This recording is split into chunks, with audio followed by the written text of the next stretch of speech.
So, a wise man once said, Wu-Tang is for the children. 2-5 says, Sports Reports is ordered. It's for your grandma. You know what I'm saying? We back in the building.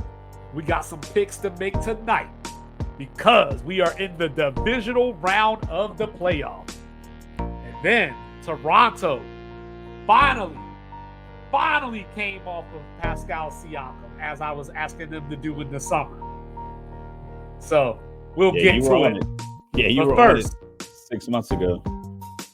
Yes. You are now listening to the sounds of Sports Reports is ordered. And it's Thursday night. It's not the night for pimps, but it is the night for the one and only Mr. Logical. 2-5 is here. And after all this time, I still don't even know if 2-5 is a quarter. You know what I'm saying? If it's just a thing, I just know that I'm 2-5. And I will give you the one opinion out of 4 people that's different. So, absolutely. No, get it off my chest tonight. We're going to get into some coach talk first. And we're going to do that right about now. I'm liking it. I'm liking the coaching carousel. I'm not gonna front. At first, it was like all these coaches don't deserve to be fired, but I'm liking the moves. Right. We talked about this the other day. Like, why do they keep each team, mainly Atlanta, keeps announcing like who they interview? And in our other sports group, the Hot Box. Shout out the Hot Box. Shout out. But it's like because they want fans like me, or just fans in general, to think like, yo, we're really out here trying to make it happen. We're trying to make these moves. I'm like, I know that, and I want to take credit for this because I was thinking it, but I heard on another podcast, I believe it was like Rich Eisen.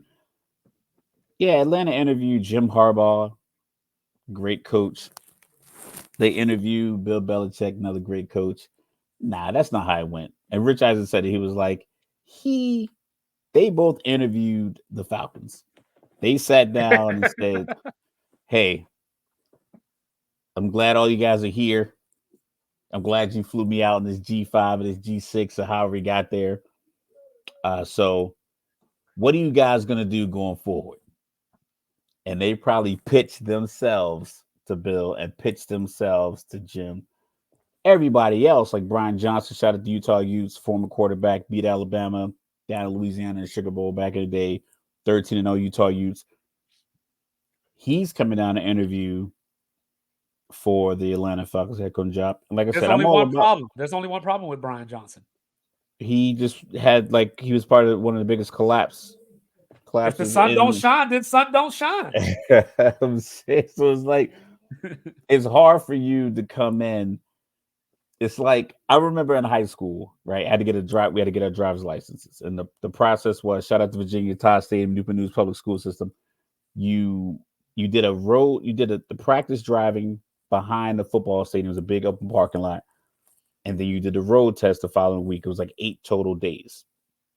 Well, there was a guy who had a learner's permit. His parents were letting him drive, like parents in the passenger seat. I'm going to drive from down the street to, our driving school. Well, they got in a car accident that morning.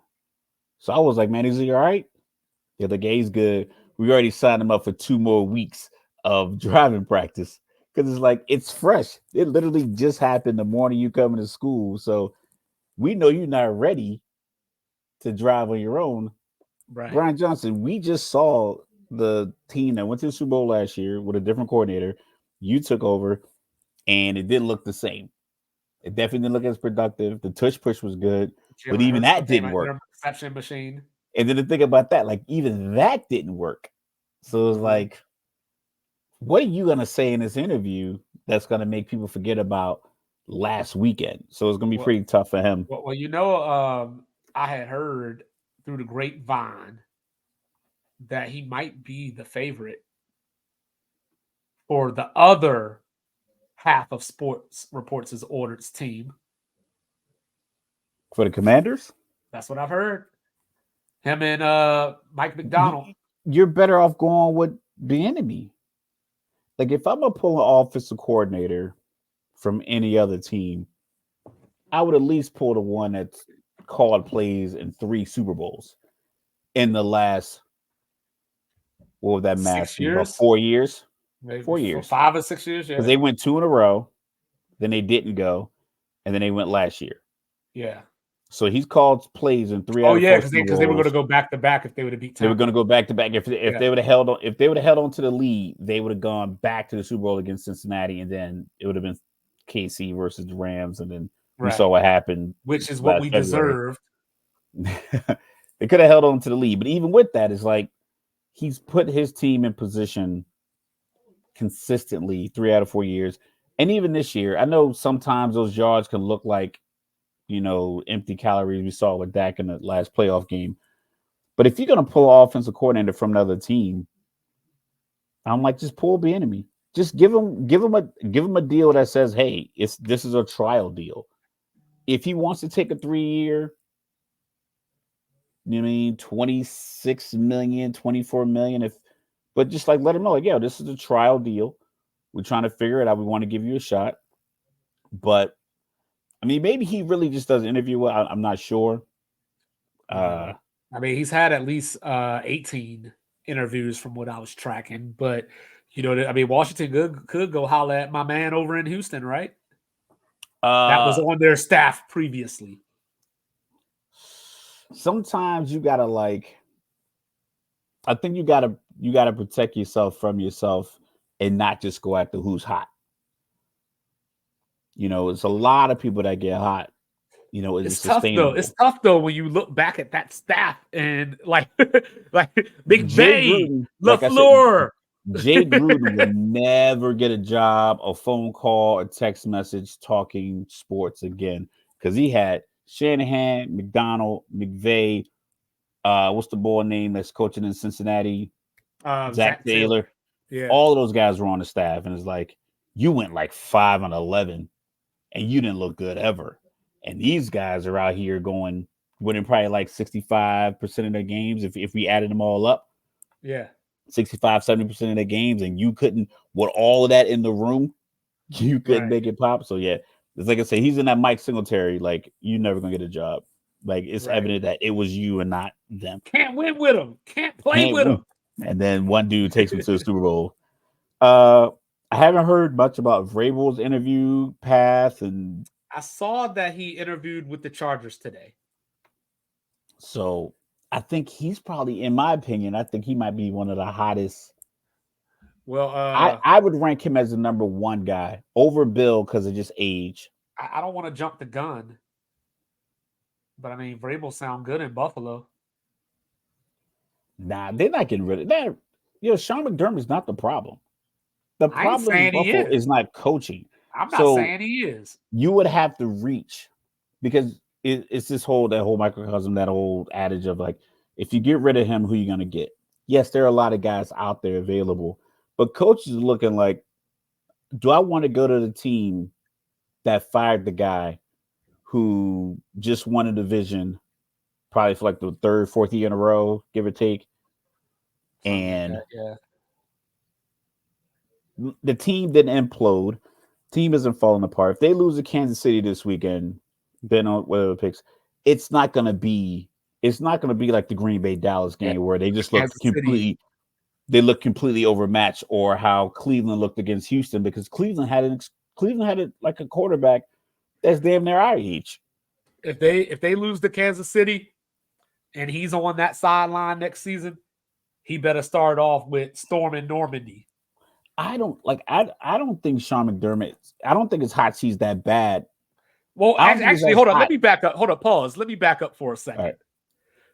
Out of Sports Reports' order, you were the one that introduced Sean McDermott to the hot seat. I don't. That was you. I don't believe I did. You definitely did. I'm trying to think if I did. I was the one saying, at first. I think, based off this year, like based off of like what the ups and downs of this year Right, and getting right, the right, team to lock in late. Because I think what it was last year, I felt as if they were ahead and they looked unbeatable, and then they would just play really bad games. This year they had the up and down, the roller coaster with Josh Allen, and then they locked in. I'm not sure if you get another coach in that position. You're about to pay Josh Allen his extension. I think that's starting now, so you're gonna probably lose some pieces. I'd rather keep the guy who's been here already, who knows all the pieces, considering that some guys aren't going to get re-signed. Gabe Davis might be enticed to go somewhere like Kansas City because Kansas City's going to need a wide receiver. Certain teams are right, going to need these little pieces, and I think having a coach that's been there, a staff that's been there, that knows, all right, next man up mentality is realist because I know this guy is next. right. We get people talk about McCarthy coming back, and it's like I personally, if I'm Jerry Jones, bringing him back means that internally I have to make the determination. You know what? I need to cut out some of my football responsibilities from this team because if you bring him back and if you pay Dak, and this is something that Nick Wright said, if you're going to pay Dak his money next year, it's something like $300 million. It's his extension, like to sign him to an extension. It's going to be 5 years, $300 million. That's the next, because that puts him at 60 million a year. Because Joe Burrow got See, and 55. see, and that's what I said last week. Because now, if that happens, Miami got to think about what they going to do. See, well, Miami can franchise. I think you're. I'm good with if I'm an owner, and I know the going rate for a stadium expansion is going to cost me $100 million. I know Right, that for a fact. To get extra seats and concessions, or whatever the case may be, a new parking lot, it's right, going to cost me $100 million. I'm good with that number because it's $100 million. It got me locked in. If right, I need a new stadium and I know it's going to cost me $2 billion and I got to do a lot more movement of money to get to the $2 billion, then I'm going to be like, okay, is it worth it to go $2 billion for the new stadium or the $100 million to extend this current one? With Tua, they're in that boat where it's like, is it going to hurt me to franchise him this year and next year and pay him potentially, what we're looking at, like 95 million over 2 years? Because you get the top average of the top three and right, average of the right. top five, average of the top three. Top five right now: Burrow, Herbert, Allen. Well, Allen Allen. hasn't gone in yet, right? He I starts think this his year. starts. I think his starts. I think it started right now. That's what I think Okay, he's getting his okay. 50, but he got a 6 year 250, something like that. So you're somewhere around $52 million paying Tua, Yeah, top five. And then if Dak signs for 60, Mahomes restructures, he probably will do 57 to do the team a favor. And then Burrow still at 55. Now you're paying Tua another 50. So you're paying him $100 million in the next couple of years. That's better than potentially paying him 300 with 220 of it guaranteed to see if he can make McDaniel's offense work with the speedy guys that you're paying already. right. So I think they're locked in there. But like with Dallas, if you're gonna pay Dak 60 million and you're gonna run it back with McCarthy, then that means Jerry has to be like, all right, somebody in here is a problem, and it's looking like me because I'm the only dude that's been here since the mid '90s, so last Super Bowl. So it And see, has to be me. that's where I'm confused because you hear all these crazy stats like Green Bay has more win in AT&T Stadium than Dallas does. True against Everybody, yeah, true yeah, Nate. yeah, all the Cowboy fans are quick to tell you that Mike McCarthy went 12-5 3 years in a row. And look, it's hard to win, right? So Absolutely. I'm not trying to act like it's just zero sum game that you have to win, somebody else has to fall, all that stuff. But you went 12-5 3 years in a row and got one playoff win in that period. You know what I mean? Yeah, Something's amok here. You know what I mean? And you went out and got Brandon Cooks. You went out and got Stephon Gilmore. So it's not necessarily a personnel thing. Now we know Diggs got hurt this year. Bland stepped in admirably. had You had know, an All Pro season. had an So All-Pro season, broke the basically record that in was pick that was a sixes. wash. That was a wash. It didn't hurt. My Right, dad said but something now to me next because I year thought it was a good you thing get that both they of had the them. smaller linebackers, and he said, "Man, those linebackers couldn't get off the blocks." Yeah, they And were I was like, food, and that's where like for me, I understand. Like if it were me, if it were me, I would probably let McCarthy go. But this is the problem. Even if you let McCarthy go, what changes if the structure is the same? If the "That's what pyramid, I'm like you, saying." I So think you said it obviously the other day, the McCarthy can do pyramid. his thing. Yeah, Yeah, McCarthy can do his thing. It's evident he can do his thing. Jerry has to really look. Jerry and Steven have to look like, yo, do we have too many people who are yes men in this upper echelon of our leadership team? right. Do we have, because you need somebody that's going to tell you need a 2-5 on your team. You need a guy like me that's logical. You need someone that can look at it and say, hey, I think we should bring McCarthy back because X, Y, and Z, and I think these are the reasons. And then you need someone that's going to be like, no, this is why you shouldn't bring him back. That way you have a couple of things to think about, and then you can lean on these people to give you their outside opinion, because your opinion on the situation already is different than mine. So now if I'm Jerry, I'm sitting there, I'm like, okay, I got this guy's opinion that I trust, this guy's opinion that I trust. Neither one of them are last name Jones. Neither one of them are advocates because they are my kids or my nephew or my daughter or my son-in-law or anything like that. If you can separate that, you can make these decisions. Because I don't know if Robert Kraft has a son on staff. Maybe he does, but we don't hear about him in the draft room. Yeah, I don't know if Kroenke and LA and Les Snead are related. I'm well, it's pretty sure they well aren't. the NFL is a copycat league, right? They started the Wildcat. Everybody did that. Then it didn't work. Started RPO. Everybody's doing RPO. Well, you got Miami out here. Shout out to Residente for throwing this nugget on me, trying to build their own little San Francisco or whatever. You got Washington just went and got a GM from San Francisco. So like, not saying that Dallas needs to copy the San Francisco blueprint, but just look around the league and see what's successful. Like there are Why only are a we few. so different? And why do we have such keep Tampa Bay's won plenty of playoff games the last few years? And it's not like a number of games like, oh, they got one playoff win. Like they have a Super Bowl appearance, another playoff game. Granted, they had Tom A Brady, Super Bowl but win. a Super Bowl win. You know what I mean? So it's like Yeah. you have Green Bay made the playoffs a couple years in a row with Aaron, had hosted the NFC Championship game. Kansas City has 5 straight AFC Championship games hosted at home. Cincinnati has a couple playoff runs after their quarterback got injured. So it's just like, what are these guys doing that we aren't? And I think the biggest thing is I don't know of any other team where the owner is the GM. I don't like, if it is the case, that's the case. But like, I don't know it, and the reason I know it with Dallas is because the owner slash GM is always on TV talking about how successful the team's going to be in January, February, all the time. Which brings me to Pittsburgh. What we doing? Like I'm not saying, look, Calling Denver and saying, you "Hey, we'll know, take on some of this contract if you send us Russ." like how I feel. Like I feel the same way that you feel about Mike Tomlin. But facts are facts. Fact said he's winning. 2009 was a very long time ago. That's a Super Bowl. 2010 was a very long time ago. That's when they lost to the Packers. When was the last time he was under 500 as a coach? Never. Okay. When was the last time he had a top 5 quarterback on his roster? Same word. 2013. Same word. No, same word. It starts 2013. with an N, ends with an R. Never. Ben He's never wasn't had a a top top five 5. quarterback. You don't think Never. so? Ben was never a top 5 quarterback. Never.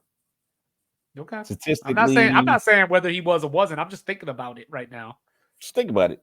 Even if that's the case, that's 1 out of 17 years he had a top 5 quarterback. Give me a time outside of the Hold on, let me see Antonio something Brown. real quick. You keep Yeah, going. I'm yeah. looking at Let me keep something real going. Let me quick. keep going. Um, how many times did he have a dude named Duck He did have a dude named Duck.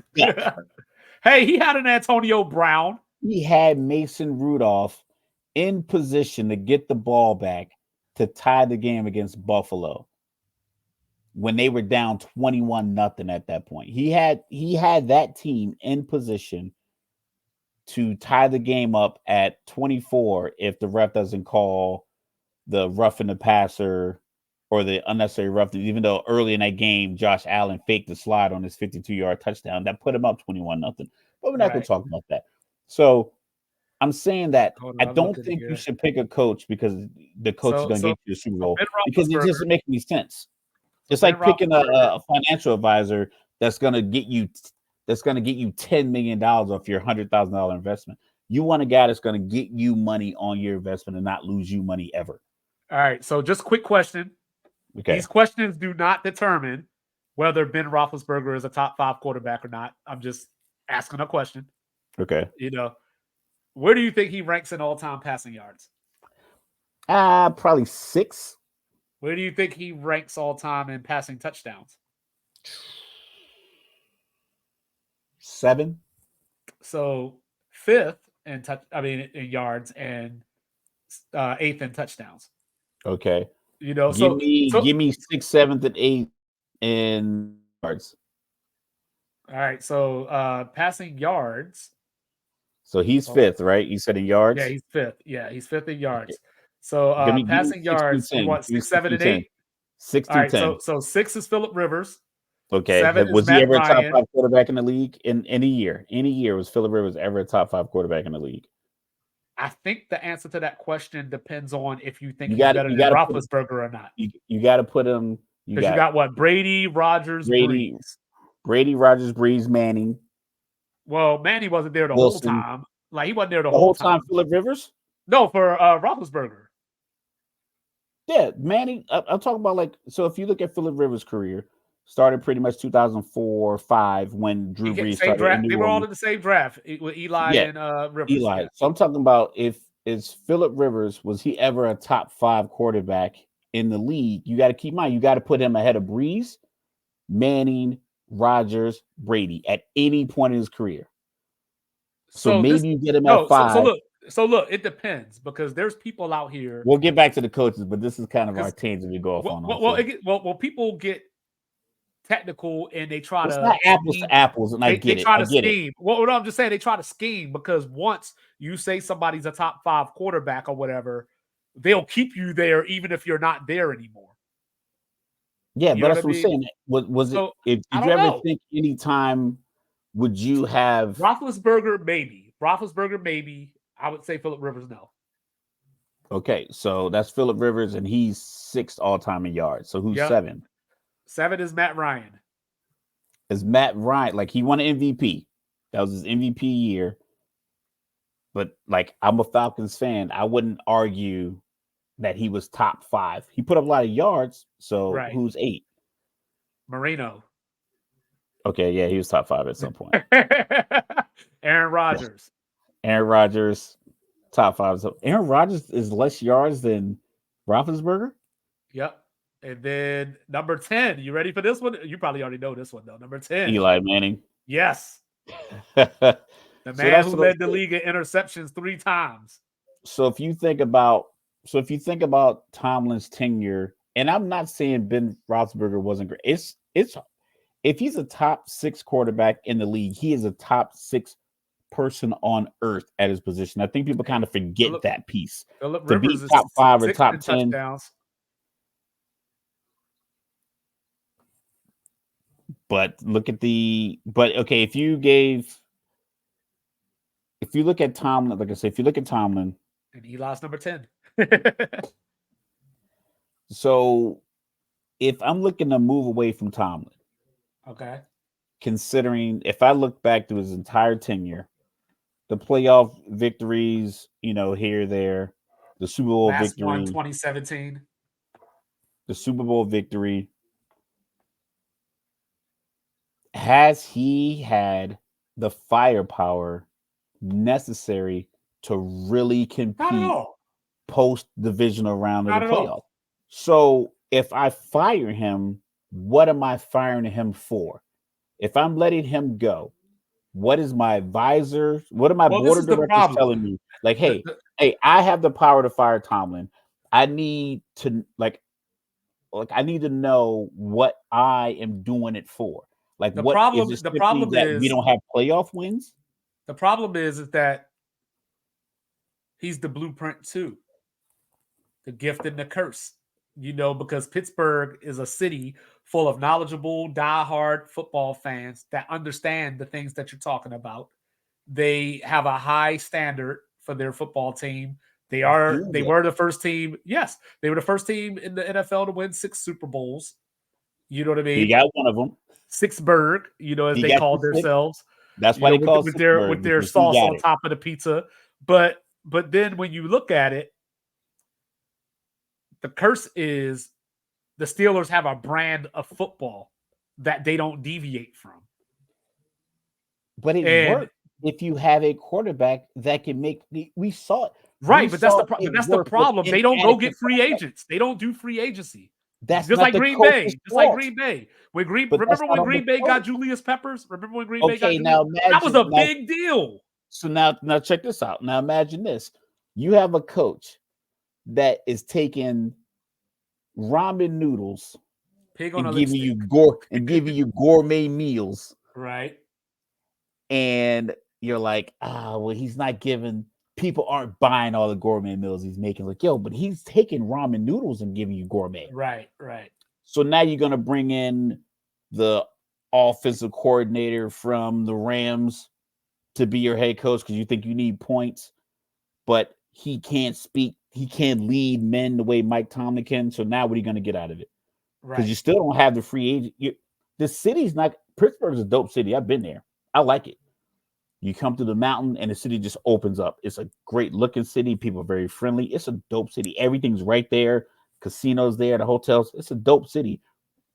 I don't know if it's dope enough to get free agents. And you can see for all the years, all the successes is like he hasn't been able to land the top free agents. They just draft defensively well because you can make an impact defensively because you can pick so many different players that can make an impact without each Right. other's help. Offensively, you got to get the quarterback that gets the ball to the wide receivers. If you don't get that right, because Kenny Pickett's not the answer. But if you don't get it right, it makes your whole offense look terrible. I can pick 2 or 3 good defensive linemen, 2 linebackers, a couple of corners, and a safety, and I can make the whole defense work. And I think that's what he's done.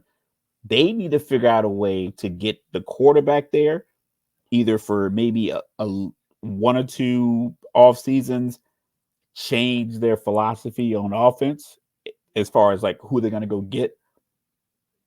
But I don't think getting rid of Tomlin solves your problem. No, it doesn't. But you know what I'm saying? But I just think that there's a discussion to be had when you're a franchise like that has a winning pedigree. You just Yeah, have tough conversations. I'm not saying that you fire him. I'm just saying that you have tough conversations. Maybe but you put I don't think he's involved. I don't think anything about his employment should be involved in that conversation at all because I don't think out of respect for what he's done for your team, you can't even introduce that conversation because without him, look at like Bill Belichick, great coach. He's on the gone. market. He gone. Look Carroll what he looked gone. like in 4 years. Look what he looked like since Tom Brady left. I mean, just But the difference look how is the that team looked. he's the GM too. But once again, he's a defensive guru. How many years did he go under 500 in the last 3 years? Like he's the greatest coach of all time. And I'm not knocking Bill Belichick, but I'm saying even he, with his Patriot way and all the standards that come with the Patriots and their 6 Super Bowl rings that they have, he still couldn't do because him and Tomlin basically in the same boat. If you swap their teams, you're pretty much apples and apples there. So he took what New England has in the same conference and went above 500 every single year. Every single year. In the last 4 years, hell, they went 10. The Pittsburgh Steelers went 10-7 this year. their quarterback that they drafted 2 years ago doesn't have multiple games of multiple touchdown passes. It's the gloves, man. It's something. But there's certain guys that deserve, like Staley. Staley deserved to lose his job. Not deserve to lose his job, but a conversation with the board of directors is like, why are we getting rid of this guy? Like, well, in big moments in regular season games, he folds. His Like wins are the team losses. folds. Like That Minnesota game was a loss. he snatches defeat from the jaws of victory. You know, it's just like, so you have evidence and information, not just one game. Because I know people want to fire McCarthy off of the Green Bay game last week, and it's like the guy's got 36 wins in the last 3 seasons. Yes, the playoff shortcomings. One playoff win, very tough. I get that. Make a championship game. Where are you gonna go? You were the 2 seed this year. All these teams that won double-digit games that didn't get this success. Only 2 teams played for the Super Bowl. Only one team wins it. If they would have won last week, Super Bowl can't be your benchmark to whether or not you're going to keep the coach. If they would have won last week, they would have Detroit coming in this week. And they could potentially lose to Detroit because that guy reported to the ref. So that's what I'm saying. So I don't really say that's what same thing with Sirianni. People want to get rid of Sirianni after if Bradbury they want to get rid of Sirianni because this is the biggest collapse that we've seen from a team of that magnitude. Like, how do you fix it? Like, how do you fix that? How do you fix that? Like, what happened this season in Philadelphia? How do you fix that? You just fire the coordinators and start over again? Like, how do you fix that? They brought in Matt Patricia. That was supposed to be the answer. I would go AJ Brown taking stuff off of removing all the team stuff. Yeah, you got Jalen Hurts not even talking. Murray took all that stuff off and went right in the building and signed a contract for $240 million, $131 million guaranteed. Hey, boy, I'm trying to tell you, his whole style is chump. I have a grandchild, and my grandson's mother, she took my son's picture off Instagram 4 years ago when they broke up in high school. What is she AJ put it back Brown on mad about? He had a great season this season. Because internally, I'm not sure. If I'm trying to save Sirianni's job, I'm gonna say, listen, man, we were a punt return, a dumbass penalty, and a penalty away from having a real, like, without the penalty, Kansas City goes up 30.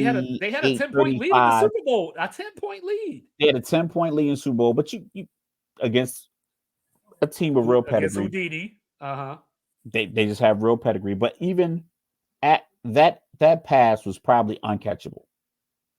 I'm not sure Juju turns upfield and gets close to that ball. Does he slow down to show that he's being held? Yeah. Does the white shirt being extended 12 inches from his body help getting the call? Probably. But if they don't call that, I think Kansas City's kicking that field goal with about a minute 40 left, minute 30. Am I right? No, yeah, nobody was. It was like a minute 8, I think, when the penalty happened. So they're up there. They're over a minute, at least one timeout left. Kansas City's kicking a field goal. They have a real shot moving the ball down the field. Kansas City couldn't stop the run all day, and they were getting big chunks. Jalen rolling out, running, getting out of bounds. I think they can move the ball and get in field goal position, or even get another big play with AJ Brown. So that call happens. Kansas City kicks a field goal. Game essentially over. They start the next season. They start out 10-1, and they have the collapse. Are you going to fire him solely off the last 2 months? Because the guy you bring in next, what's his standard? Well, this is what we don't know. We just don't know what actually happened, but somebody in that building knows what happened. Roseman knows what happened. Lori knows what happened or what was going on. Like I said, to me, I was like, I felt the same way as you. Like, why are you trying to fire Sirianni? until, like I said, for me, the moment was Jalen Hurts sitting on the bench the other night. When I think it might be one of those things is like, you can say all that over there.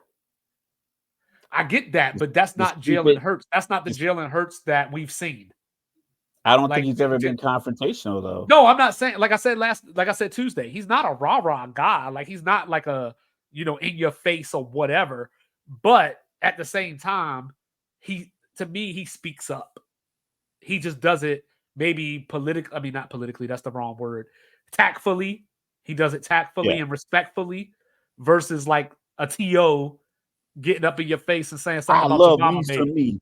You know what I'm saying? Like, but when I saw him on the bench looking like John Wick after he found the dog got shot, I was just like, yo, It was definitely something a ain't tough right. look. And that's if you're in the, I won't say anti-Sirianni camp, but if you're in the pro parting ways with Sirianni versus keeping Sirianni, those are the things you can point out. Like I said with Mike Tomlin, it's not a lot you can point out that's that definitive that we saw publicly. You can say we had an eternal expectation as a Steelers organization that I we're think going to the be worst thing more. they had was AB recording in the locker room. That was like Yeah, but I'm worst talking about thing. I'm talking about like this season. You can be like, oh, we thought we were going to do better. We thought Pickett was going to take that leap. Well, that defense You wasn't can use that that. good this year. You know what I mean? But But with also Philly, the offense put they them in turned the bad ball over. positions. Remember all those turnovers they got against Cleveland? Right. So they But with were good Philly, for what they I went think through. Philly can look at their preseason expectations based off of their recent success, going from 4 wins, firing a coach, 9-8 with this young coach, going to the Super Bowl in his second year, and starting off 10-1. I think their expectations were aligned with the record. And then when things started to kind of fall apart, now you can look and say, you know what? Was this guy really the driving force, or was it the two coordinators we lost? So you can come up with a bunch of questions if you're Philly. I then get back to, we could both argue. You can argue against him. I could argue for him. And we can sit down and say, all right, now that we got that information out, what's the best decision going forward? Because I think you can involve Sirianni's employment in your conversation because of the way the season ended. And if Mike Tomlin's season ended the way it did, then you can go back and extrapolate all the years of success and say, is the team stale on him? This is the outlier. Is he not evolving? But the fact that he went up in wins with lesser caliber quarterback play, it's like, okay, it's obviously he got something here. With Sirianni is like, he's kind of in that McCarthy field, but McCarthy consistently got wins.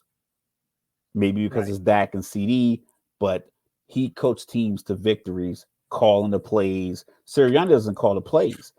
So it's like, what exactly do you do here? Like Office Space style. Like, what exactly do you do here? Argue with fans and make faces. And then his antics. His antics were cute when they were winning.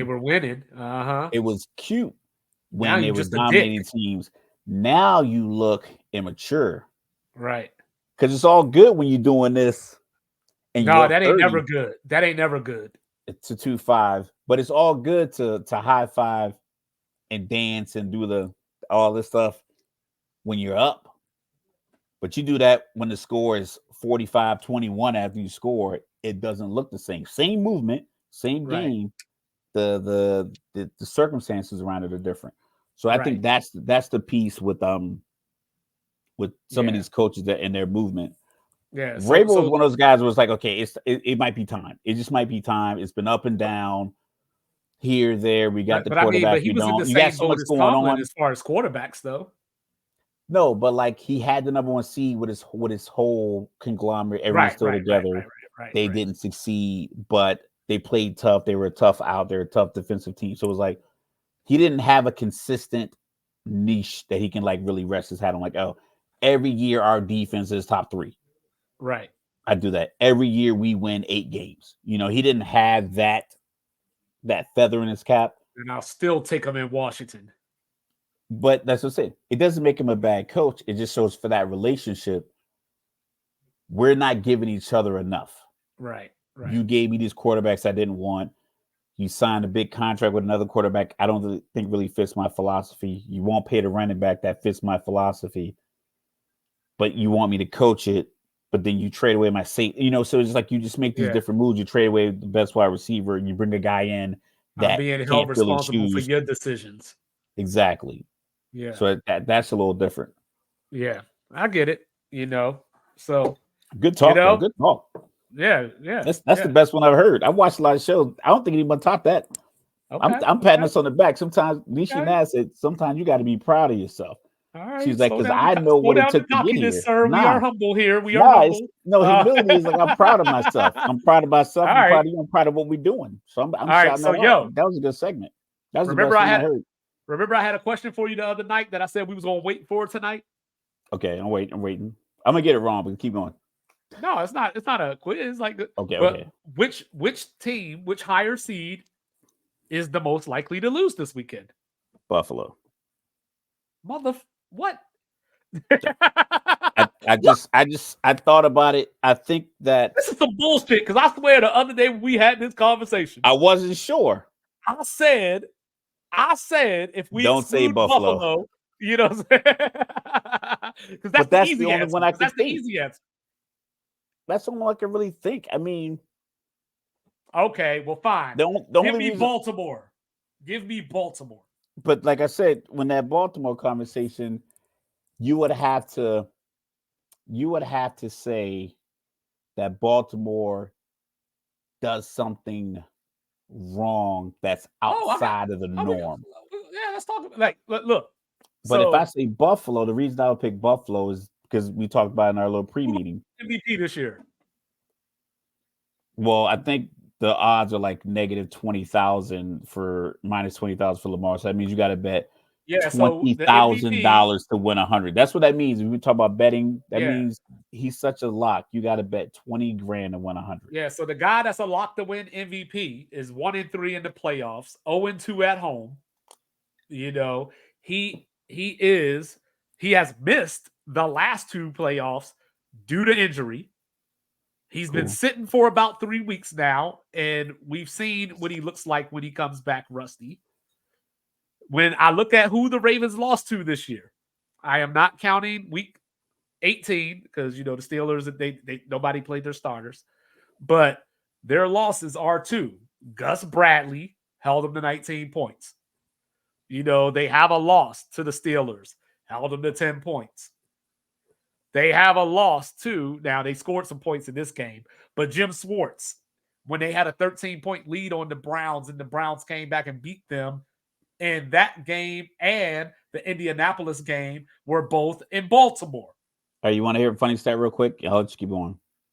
Baltimore had the lead in every single game they played with less than 2 minutes left in the game. Yep. So at no point were they ever overwhelmed by the opponent. Some other teams just won games. You don't have to be. You just need Jonathan Grenard and Will Anderson to make Lamar take off a few seconds earlier than he wants to. This is why I call him 2-5, y'all. Keep going. This is, as I mentioned, I said what I said, right? Jim Schwartz, Gus Bradley, and the Steelers, right? Who's the head coach of the Houston Texans?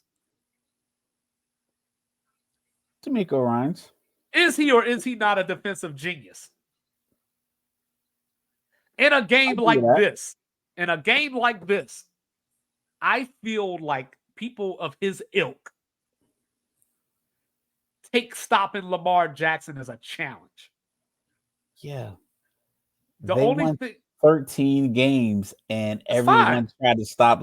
There's a lot of geniuses in the defensive group. A lot of geniuses. And guess what? We saw the 9-7 Giants go to Super Bowls. We saw 9-7 Steelers go to Super Bowls. These things happen. And by the way, you saw the 9-7 Arizona Cardinals beat the 11-5 Atlanta Falcons. That's what I'm trying to tell you. This stuff happens. I'm not picking it. I'm not saying that it will happen. I'm just saying that when I look across the landscape here, because when I look, the only thing that I don't like for Houston in this game is the weather. It's going to be about 25 degrees. Baltimore's got some snow going on as we speak. That'll be cleared up, obviously. But you It's, know, we got snow coming in. I think they're closing schools here, Jersey yeah, tomorrow. I imagine some of that's going to trickle down and then yeah. the fall off.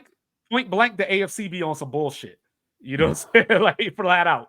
You know what I'm The saying? weather, dog. But when I look at Green Bay, right? Because they fit that mold of the Giants of Arizona, like the hot team.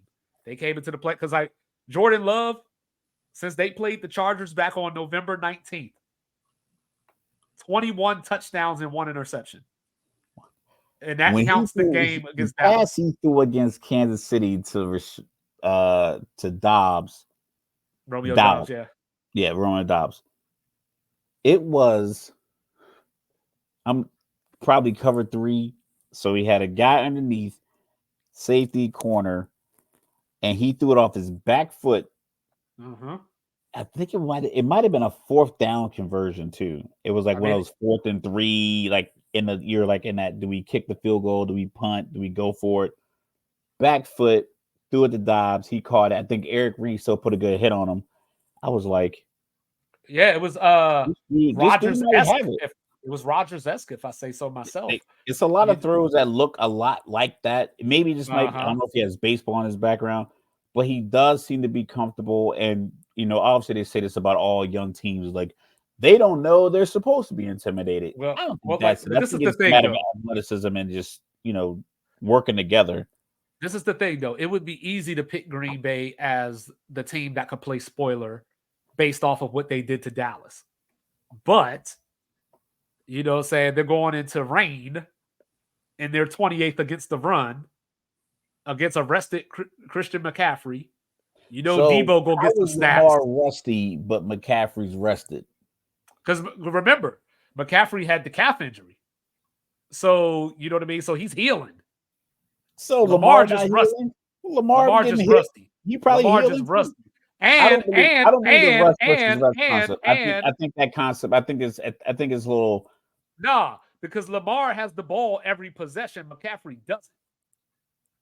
But McCaffrey is the catalyst. He's getting the ball. But he don't have to touch the ball every play. I guarantee you, if the game's tight enough, he'll return the punt. And then we got what? They'll put McCaffrey back out there. If the game's tied 24-24, they'll put McCaffrey back there to return the punt. Look. If somebody die, right? It's getting dark. Let's go. That was dark. You grieve your way, I grieve my way. Like we went through the same thing, but we're having a different reaction. Lamar Jackson is rusty, and he hasn't played in the playoffs the last 2 seasons. That's the attribute decided. Said Christian McCaffrey was injured and is healing, and the 49ers have had a bye before. You know what I mean? And all this kind of stuff like that. So like Purdy rusty? Because I don't think he played their last game either. Purdy is rusty, but I didn't say Purdy. I said McCaffrey. I said McCaffrey. Come on, man. You got us looking like these ESPN dudes. Keep up. You know what I'm saying? And then, but you also know that Debo's going to get some touches and some carries too. So, so Green Bay going to have a whole lot to deal with. That's why I won't say them. I won't say Tampa because I think that Detroit will do a better job of picking up the blitz and knowing that the blitz is coming. Philly knew they were going to blitz. They just literally threw their arms up and said, "Come get me," like a damsel in distress. And then when I look at Buffalo and Kansas City, like I said, that would be the easy one. But I got my reasons that we'll get into right about now. So I'm picking Buffalo. Okay. Just in case you didn't know, or you were wondering, I'm picking Buffalo. So everybody's making a big deal about Patrick Mahomes playing in his first road playoff game. Doesn't matter to me because he's Houdini.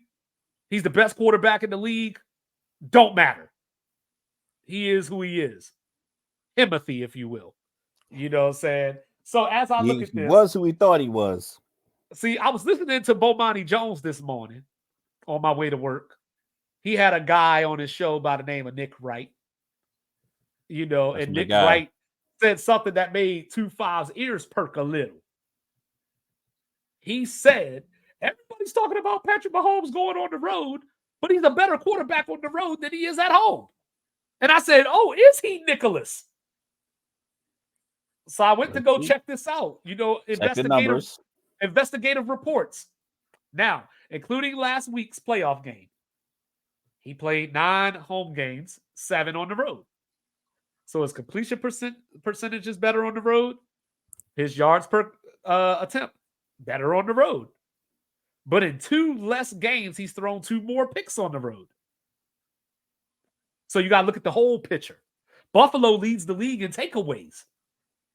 You got to look at the whole picture. Now, Buffalo's got some injuries. Bernard, I don't know if he's going to play. Taylor Rapp. They got A.J. Klein playing. Teron Jackson may not play. Buffalo, third in the league in time of possession. Houdini can't hurt me if he don't got the ball. Sure. And then my last thing, I got some more stuff, but I want you to talk because I've been talking for a minute. But, the last thing that I got here is Patrick Mahomes is more Michael Jordan than Josh Allen is. But when you paying your dues, Michael Jordan had to go through the Pistons. He had to take those ass whoopings. He had to go lift those weights and come back and win with Phil Jackson, right? Now, Kansas City is 2-0 against Buffalo in the playoffs. They're 1-3 against Buffalo in the regular season. Lost 3 out of the last 4 in the regular season.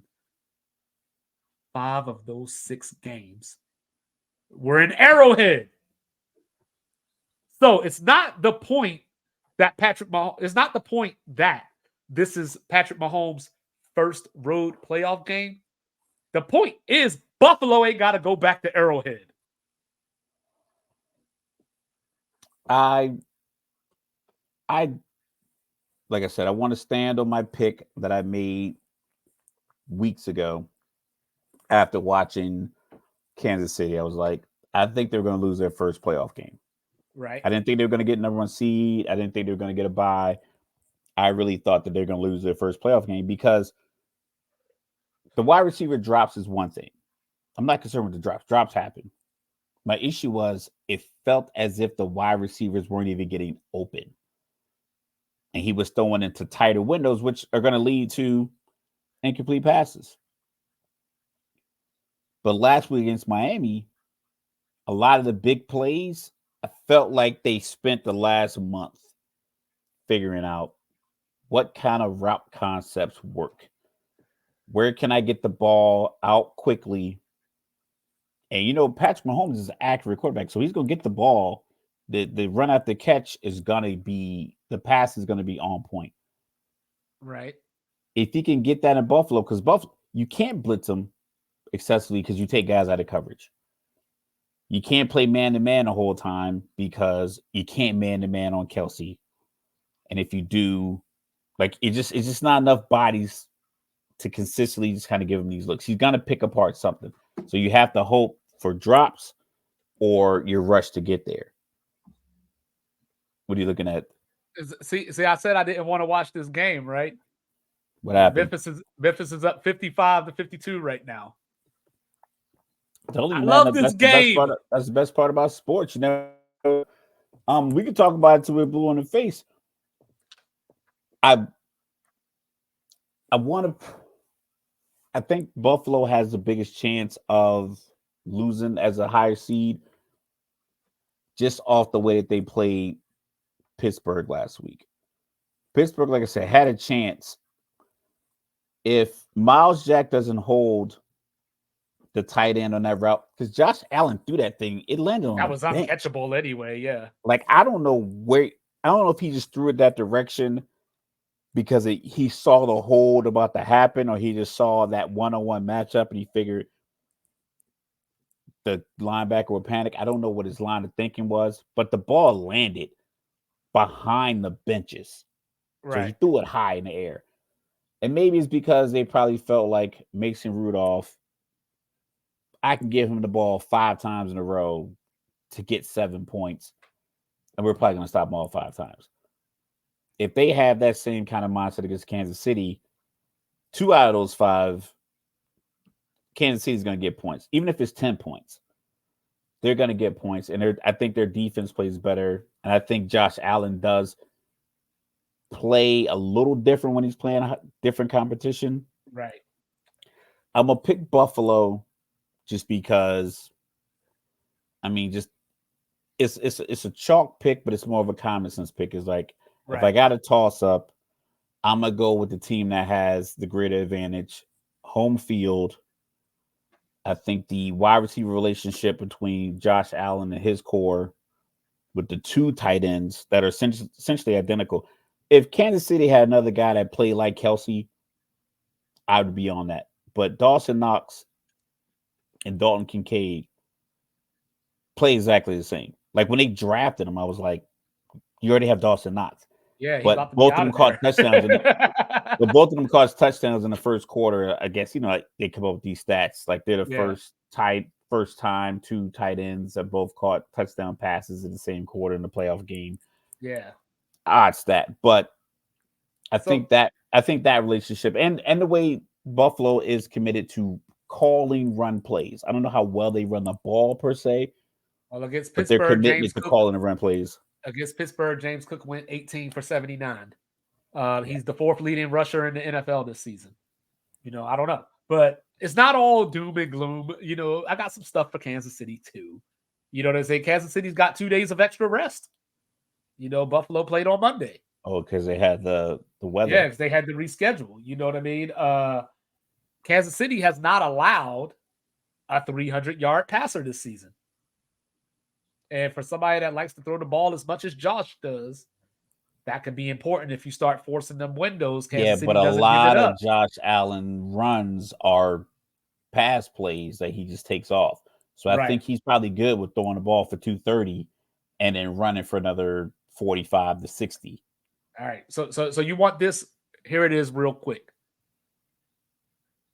Who starts fast? Who finishes the game? So Kansas City leads the league in the least amount of points per game given up in the first quarter. Buffalo is third in amount of points scored in the fourth quarter. You and I have both talked about Kansas City's second half offense a lot of times this season. Not scoring a lot of points. Not scoring a lot of points. So can Kansas City start? Can Buffalo finish? Keep going. I got to grab a charger real quick. Those are my two questions. Can Kansas City start? Can Buffalo finish? Now, with that being said, Buffalo has all the pressure in this game. If they don't beat Kansas City right now, I don't know when they're going to beat them as far as when it actually matters. When is Buffalo going to get to an AFC title game again? Because they just went a couple of years ago against Kansas City in that 13-second Patrick Mahomes lead down the field, all that stuff. But Buffalo has been a city of losers for a long time. Their only professional championships occurred in 1964 and 65 when the Buffalo Bills won the AFL. So that basically means the Sabres suck. And the Bills obviously made their 4 Super Bowls in the 90s consecutively. But 2 of Patrick Mahomes' 3 playoff losses. There was the Super Bowl against Tampa Bay, where the offensive line was injured and they got dismantled. But his other 2 playoff losses, both in overtime. That was Dee Ford jumping off sides against the Patriots. That was Joe Burrow coming back when they referred to it as Burrowhead, which gets Mr. Logical all, chaps his hide. It just was ridiculous. You guys won a couple of games. You won 2 quarters. Another good thing for Kansas City is that Pacheco didn't play the first time they played this season. And Kansas City wins that game if the greatest play ever didn't get called back. So Buffalo has no reason to be overconfident. But at the very least, they know they can play with the Chiefs. But this is the question. If Kansas City gets a 10-3 lead, do the fans make the Bills feel what they feel? Is the stadium? We talked about this. Is the stadium tense? Is it? Josh Allen has the ability holistically to get you 7 points. He does, but do the fans go into here we go again drive? Because he can do everything you need. Right. So if he can lock in and say we need 7 points. Right. A la like Jalen Hurts, even like a guy like Kyler Murray. I think certain guys, Lamar, certain guys, old school Tom Brady, Matt Stafford with the traditional pocket passers. Some of these guys just have that ability. Patrick Mahomes currently is like, okay, we're down. CJ Stroud in his young career. We need points. We need points this drive. We need a 4-minute drive. We need to do this. We need to move the ball so that we can seal this game or tie the game. Joe Burrow has it. Justin Herbert doesn't. Certain guys just when they walk out on the field, like let's keep it a beat. I'm pretty sure maybe someone could pull up some obscure stat. But if Daniel Jones walked out 9 minutes, 30 seconds left in the game and they're down 27-17, are you thinking the Giants going to come back based off what he does for you? Only if they're playing the Cardinals. But Yeah. but yeah, I got Buffalo. So as I look at this matchup, I talked about how I think Houston has the best chance to pull the upset. I hope that I don't wake up on Sunday morning and I had the opportunity to pick Houston and they actually go do it and I didn't pick them. You said all that to pick Baltimore? I said all that to pick Baltimore. The question wasn't who's going to win. The question was who has the best chance to win. Yeah, who has the best shot? I think Houston has the best shot. So, but like with that being said, CJ Stroud, of course, like I said last week against Cleveland, he's not your typical rookie. He doesn't turn the ball over. So that helps, when you're going into this environment. But now you add the weather to it. 3 in Houston. Yes. It's very just like it's very, I want to say backyard football because I don't want to marginalize what he's doing as an NFL quarterback. Right. But it just feels like that play against, what was it, their first play where he threw the 75-yard touchdown. Every time I see Xavier Tillman, he makes me feel like I could grow my hair.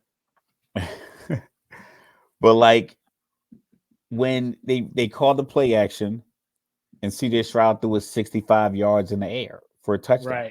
Right. It just feels like when that ball's in the air, it's just a bunch of kids that love to play football that are just out there enjoying it. We talk about Kansas City a lot. We talk about Dallas. We talked about Philly. Philly looked like a bunch of grown men that bet the deed to their houses on the game, and they're playing like it. They're playing like they have everything to lose and nothing to gain. Whereas like Houston, early season Miami, current Buffalo, the post quarterback swaps in Cleveland with Myles Garrett doing the crossover at the line and just moving back and forth, and they were like shifting the tight end one way and he go to the other way. Like, I don't know if the coach called that. It's just something like he's like, I'm having a good time out here. I'm having fun doing this, and it translates onto the field. I think Houston's playing like that. I think Kansas City's playing like a team that bet the farm and they got to win. And Buffalo was playing like that earlier. I think now they're just like, oh, we're good. If you look around, like only 9 quarterbacks started all 17 games for their team. I think Tampa Bay has that jovial kind of spirit. I think Detroit has it. And like I said, of the remaining 8 teams, I got Kansas City as the only one that seems to have more internal pressure on the outcomes of the game. I think the other 17, I think they'll live and die with the results. I don't know, though. I think Kansas City doesn't because, I mean, like you just said, they went to 3 out of the last 4 Super Bowls, won 2 of them. I don't think they feel any pressure at all. Yeah, but have they looked at any point this year? Have they looked like, okay, any point past October? You know what? Have they looked like the team that? All right, check it out. Calendar year 2023. They won the Super Bowl in February 2023. Calendar year 2023. Did you look at any game that they played and you felt like this was a team that just won the Super Bowl in February? No. But check it out. Give me a team that you think but check it out. Check it out, though. Check it out, though. If Kansas City doesn't win the Super Bowl, a simple way of looking at it is nobody wins every year, or you say they won 3 out of the last 4 or 2, or, played in 3 out of the last 4 Super Yeah, Bowls. If, if, yeah. if Buffalo doesn't win the Super Bowl, you say, I told you Josh Allen was a choker. I told you Buffalo can't get over the hump, so on and so forth. If Baltimore doesn't win, I hold on, think hold on. that's If Baltimore external. doesn't I win, don't think that's internal, though. That's the thing. I don't think that's an I'm internal sure feeling. I Kansas think that's City external. I I'm think that's, sure Kansas City wants to I- win the Super Bowl, but but I Andy think that's Reid has guys. been I around think that's long enough to guys know like how us this on the works. outside. I don't think Buffalo on the inside feels that way. I don't think, like, we know for a fact Philly felt that way. We feel it right now with Dallas and some of their moves. We feel it with, we felt it with New England. That internally what we are thinking from the outside is manifesting inside the building. I'm not sure if the people inside of the building at Buffalo feel the Super Bowl of bust pressure that everyone else. I do Well, if feel they like don't, Kansas then they need City, to get a new job. because Kansas City, I don't think at any point this year, I think their defenses play upper echelon. The rank is always weird. Total defense, points, yards. There's always different little, it's like APR Right, bullets. right. You can always spin this matrix, this metrics, this statement, this, and make it look good on the back end. But as far as like the eye test, I, with the exception of the game for the Raiders game where they put up like 31 points and like they Yeah. were down 14 something. They look But good then the whenever next they play the Chargers. and then the next time they played the Raiders, they gave up the 2 defensive scores back to back and Right. couldn't get anything going for the rest. I don't think Aiden O'Connell had a completion in the second half, right? I think Look at that you stat being still holds true. look at you being disrespectful up in here. I was trying to talk about Houston and Baltimore, I'm and just talking here about you just are. collectively, just like of all the 8 teams, I think the only team that doesn't feel like they're playing with house money is Kansas City. Okay. I think Baltimore does have pressure because they do have the guy who is probably going to be he's going to be unanimous MVP the second time, and you just paid him a lot of money after he held out. So I think it's a little bit of a buzz there, but I think what they do isn't so dependent on him, so they can still win. Like he can play, I won't say an average Average. game. Yeah. He can play his game, and then the defense can do what they do, and they can win the game So 31 to 13. you know how we do the quarterback thing, where like a quarterback loses, and you're like, "Yo, it's a team game." Like, but so I talked about Lamar Jackson, 1-3 in the playoffs, 0-2 at home, 3 touchdowns, 5 interceptions. Um, his last 2 playoff games, no touchdown passes. Sounds very Peyton Manning like, but anyway, I Peyton had to Manning get took a long time to get that first playoff yeah, win. It was yeah, 2003. He got drafted yeah. in like Lamar got 98. one. He got one. The Ravens allow the fewest yards in the league, and this is Houston. This is going to be Houston's conundrum. Can you put it in the end zone? Because Baltimore only allows 41% touchdowns on the red zone trips of their opponents. So can Houston get 6 instead of 3? Mark Andrews might be back. I'm not sure if he's going to be on some kind Marlon of pitch count. Humphreys ruled out.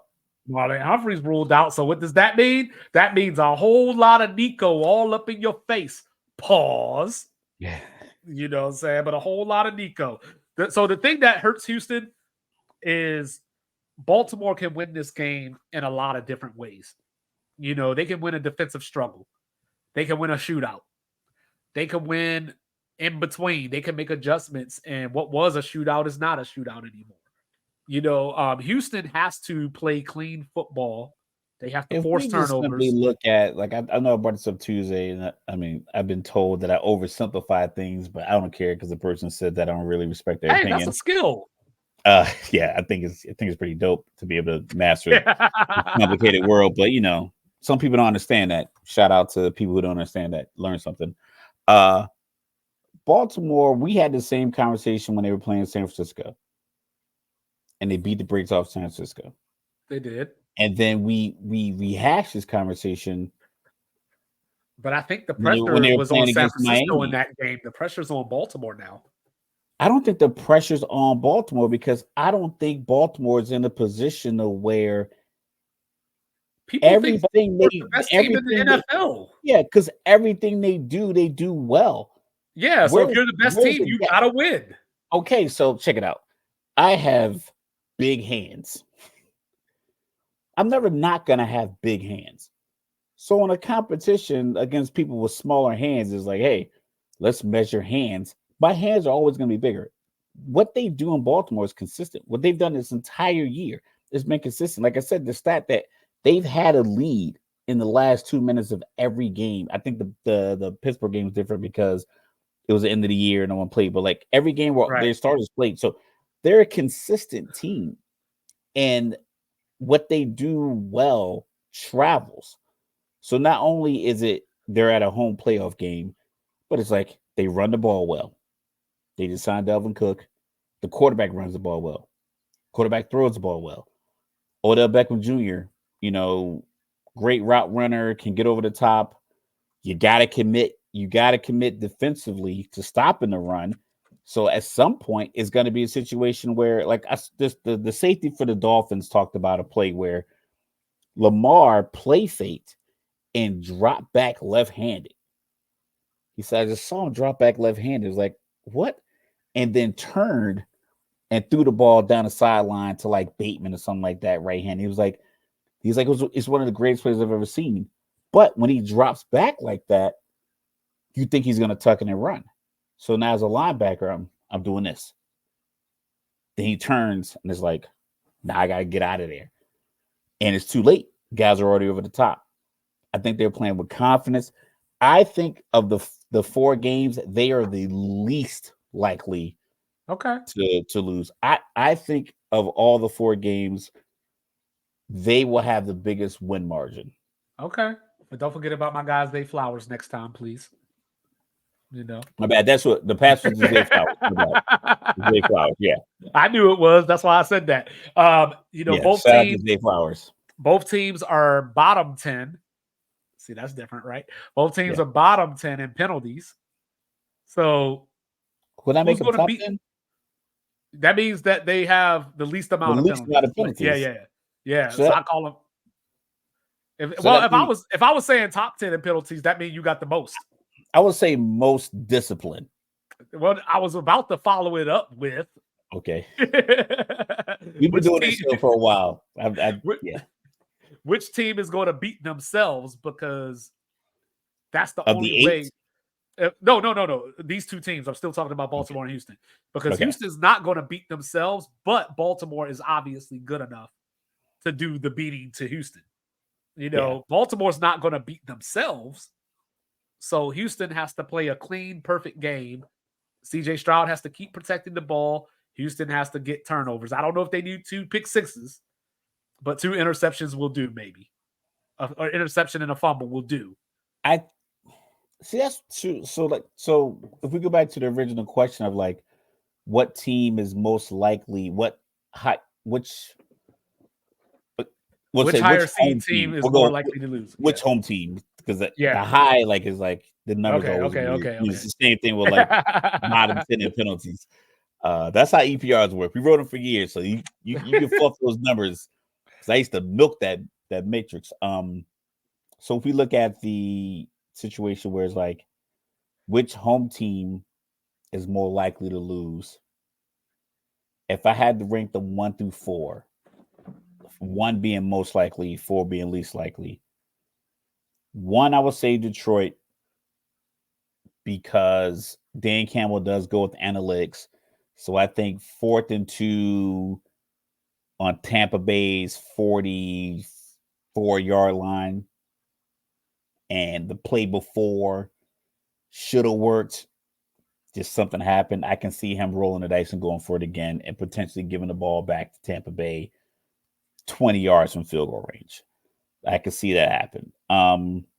So I say they're most likely Detroit. Second, I would go Buffalo, because Kansas City has had championship pedigree. Because I think Patrick Mahomes, Kelsey, I don't think they played Kadarius Toney much since that Buffalo game. I don't know if they're saving him. or what, if they're going to bring a Sky Moore, but I haven't seen him on the field a lot, and I watched a lot of Kansas City games ever since that week.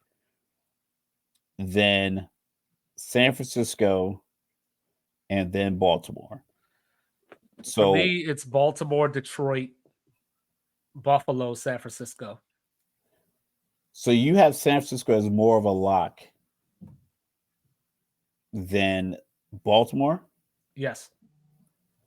See, as we transition to San Francisco, I did that there. I like Green Bay's confidence. Yep. I like the play calling. I like the familiarity with LaFleur and Shanahan being coaching compadres. I like LaFleur's success that he had with Aaron Rodgers now translating to a different quarterback. Because we talked about Shanahan having success with Jimmy Garoppolo, no one else, and then Brock Purdy kind of coming out of nowhere out of a moment of desperation last season. So I like the fact that LaFleur, I watched a couple of games early in the year. LaFleur, I think they had about a minute 10 left in the half where they got the ball back, and they had a couple of timeouts, and they ran the ball, ran it down, went into halftime. And I was thinking to myself, like, man, you don't trust Jordan Love? But I think what he was doing there was like, all right, let me get him in the locker room without making a mistake to end the half. Because that's a big deal. Mistakes at the end of the half are big deals. Points given up in the last 2 minutes of the first half, big deal. Because you're just sitting on it in the locker room for 20 minutes, just stewing about it. And you might not get the ball back coming out of halftime. So you give up a bad play here, and you throw it away, and the other team gets the ball, they get a field goal, they get the ball back, get a touchdown. That's 10 points. Where you could have just been like, you know what? Let's get in, let's settle down, let's go over the film. And I was like, he doesn't trust him. And then, like you said, he went on this with 21 touchdowns, 1 pick since November. Yeah, November 19th. Yep. Yeah, so that's 2 months, because we're right now, we're sitting at January 18th, So that's 2 months of good football. I think they match up well. I believe San Francisco's best skill position group is a little overwhelming at times, like the way they run the ball. I think Brock Purdy's confidence in throwing the ball. I think the way they block up front, their physicality, the fact that their tight end can go for 1,000 yards receiving, and he would be just as happy with 1,000 pancake blocks throughout the season as he is with 1,000 yards receiving. So I think that's a big deal. Trent Williams, the way he can move, and people talk about rust and rest, whatever the case may be.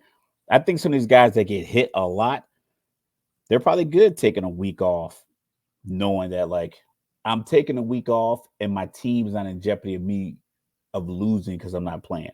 Because I think throughout the year, there's probably a lot of times where guys should take a week off, but they can't, because you got a game.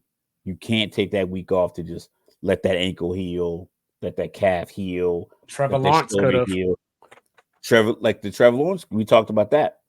We talked about it with Joe Burrow. Like, maybe they should have sat Joe Burrow for a couple of, for a game, then play, because we talked about Baker Mayfield last year too. It was the same thing. It was like, let him sit a game, play your backup, go into your bye.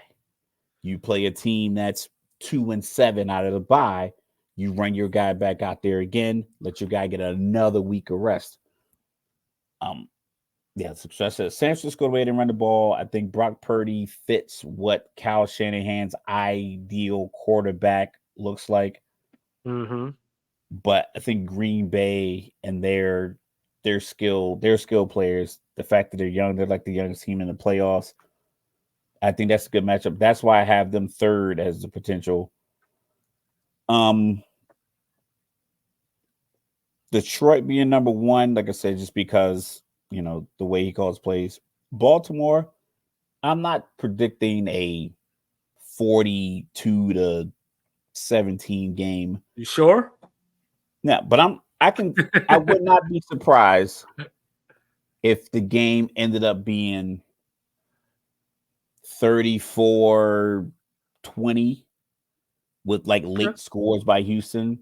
I could, because Because what I think when you watch Baltimore, what they do it's not like I don't think they have a different game plan. I think they just overwhelm you. Well, they played week 1, but it's tough to take anything away from it, because it was CJ Stroud's first game. Correct. So Baltimore won 25-9. It was an ugly, ugly game. And it was one of those games where, if I remember correctly, a lot of the talk was, wow, Baltimore looks bad.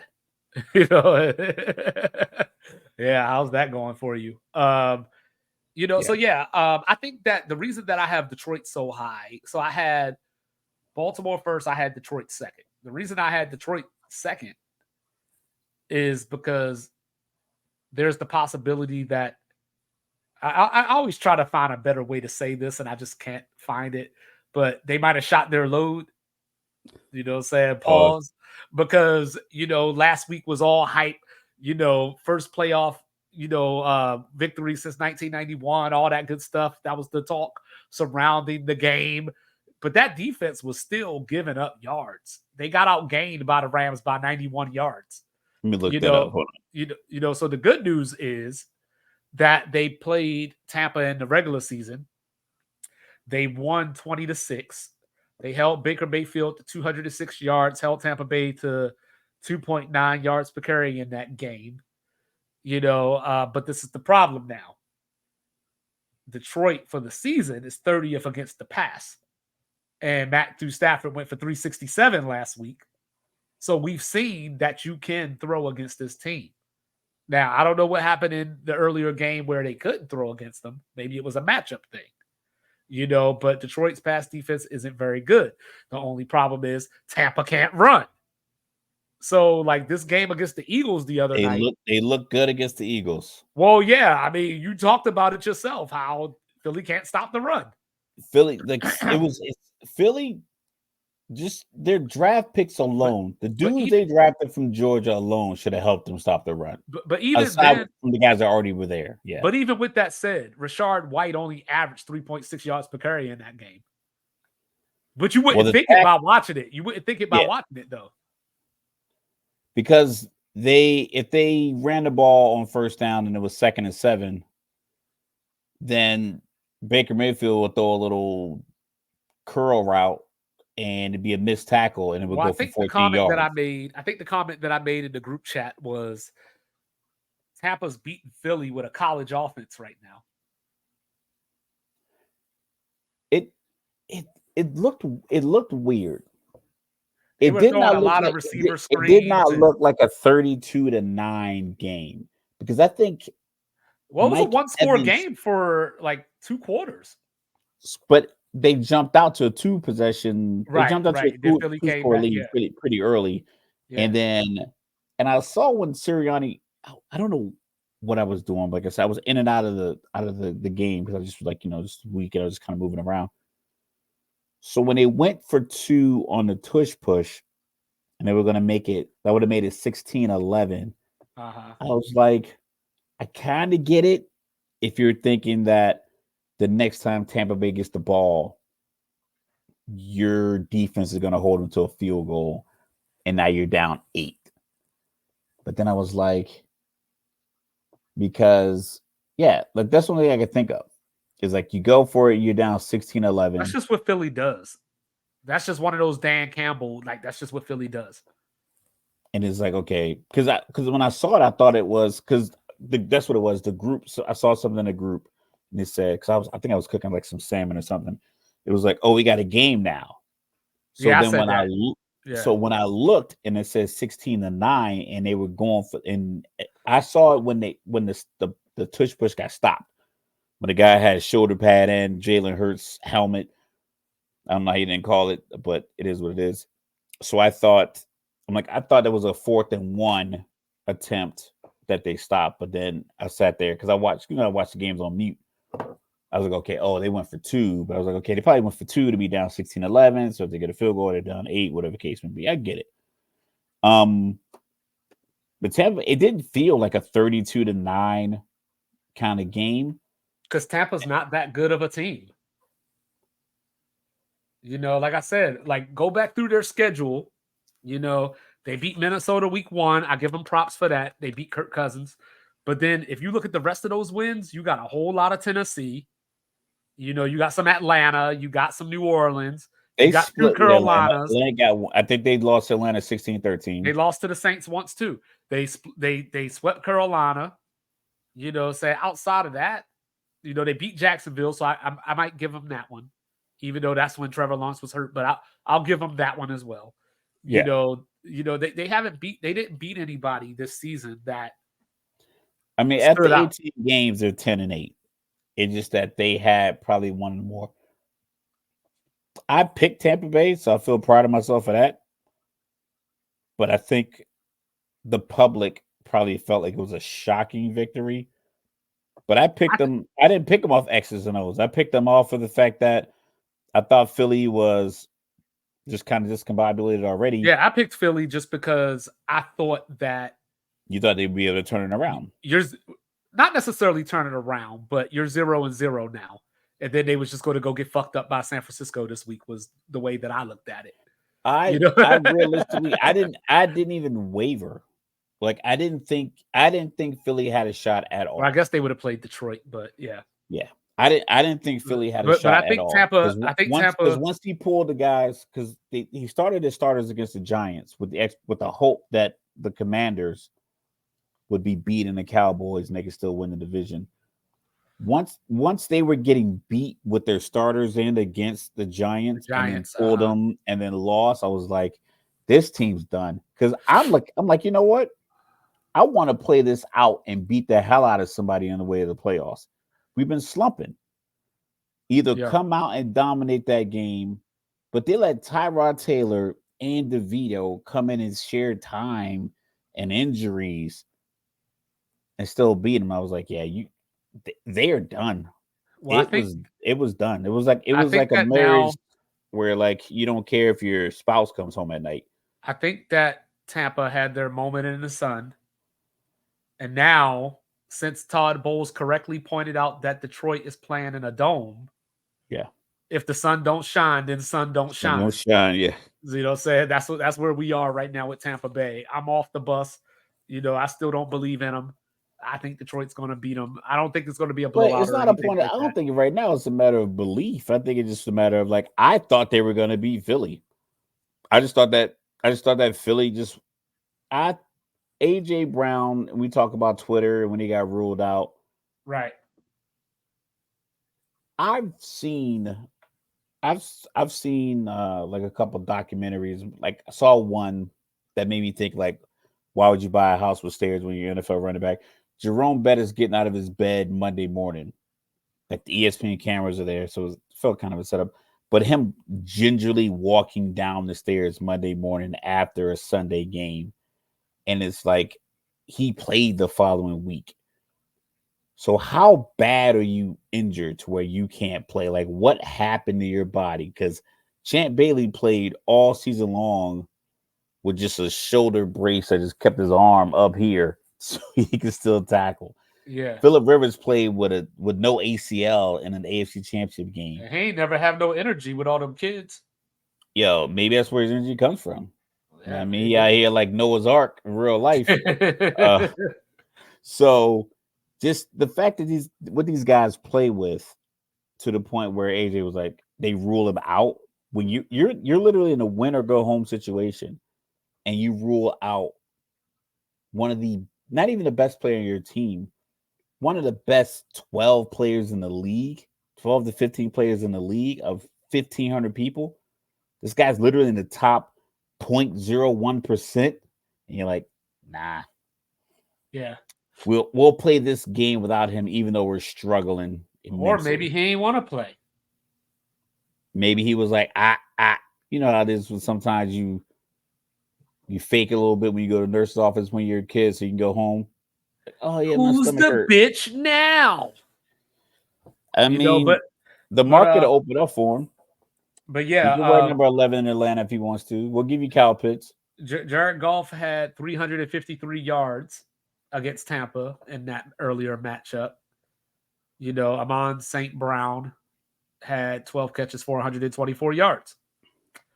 So Tampa is weird to me because I feel like, and I could be wrong, but I feel like their defense isn't that good, even though I feel they have good players on their defense. It's a weird thing. It's like I said, it has to be partly scheme. Has to be. And they blitz a lot. So, of course, there's some variance Todd there. Bowles, like, listen, man, when in doubt, hit the gap. Yeah. So, there's obviously some variance there that's going to lead to big plays. Or, either way, they're going to get a sack, they're going to bat down a pass, get an interception, or they're going to get bombed on. Like it's one or the Yeah, other. feast or famine. Are you gonna tip a pass and get, like I said, you get that pick six?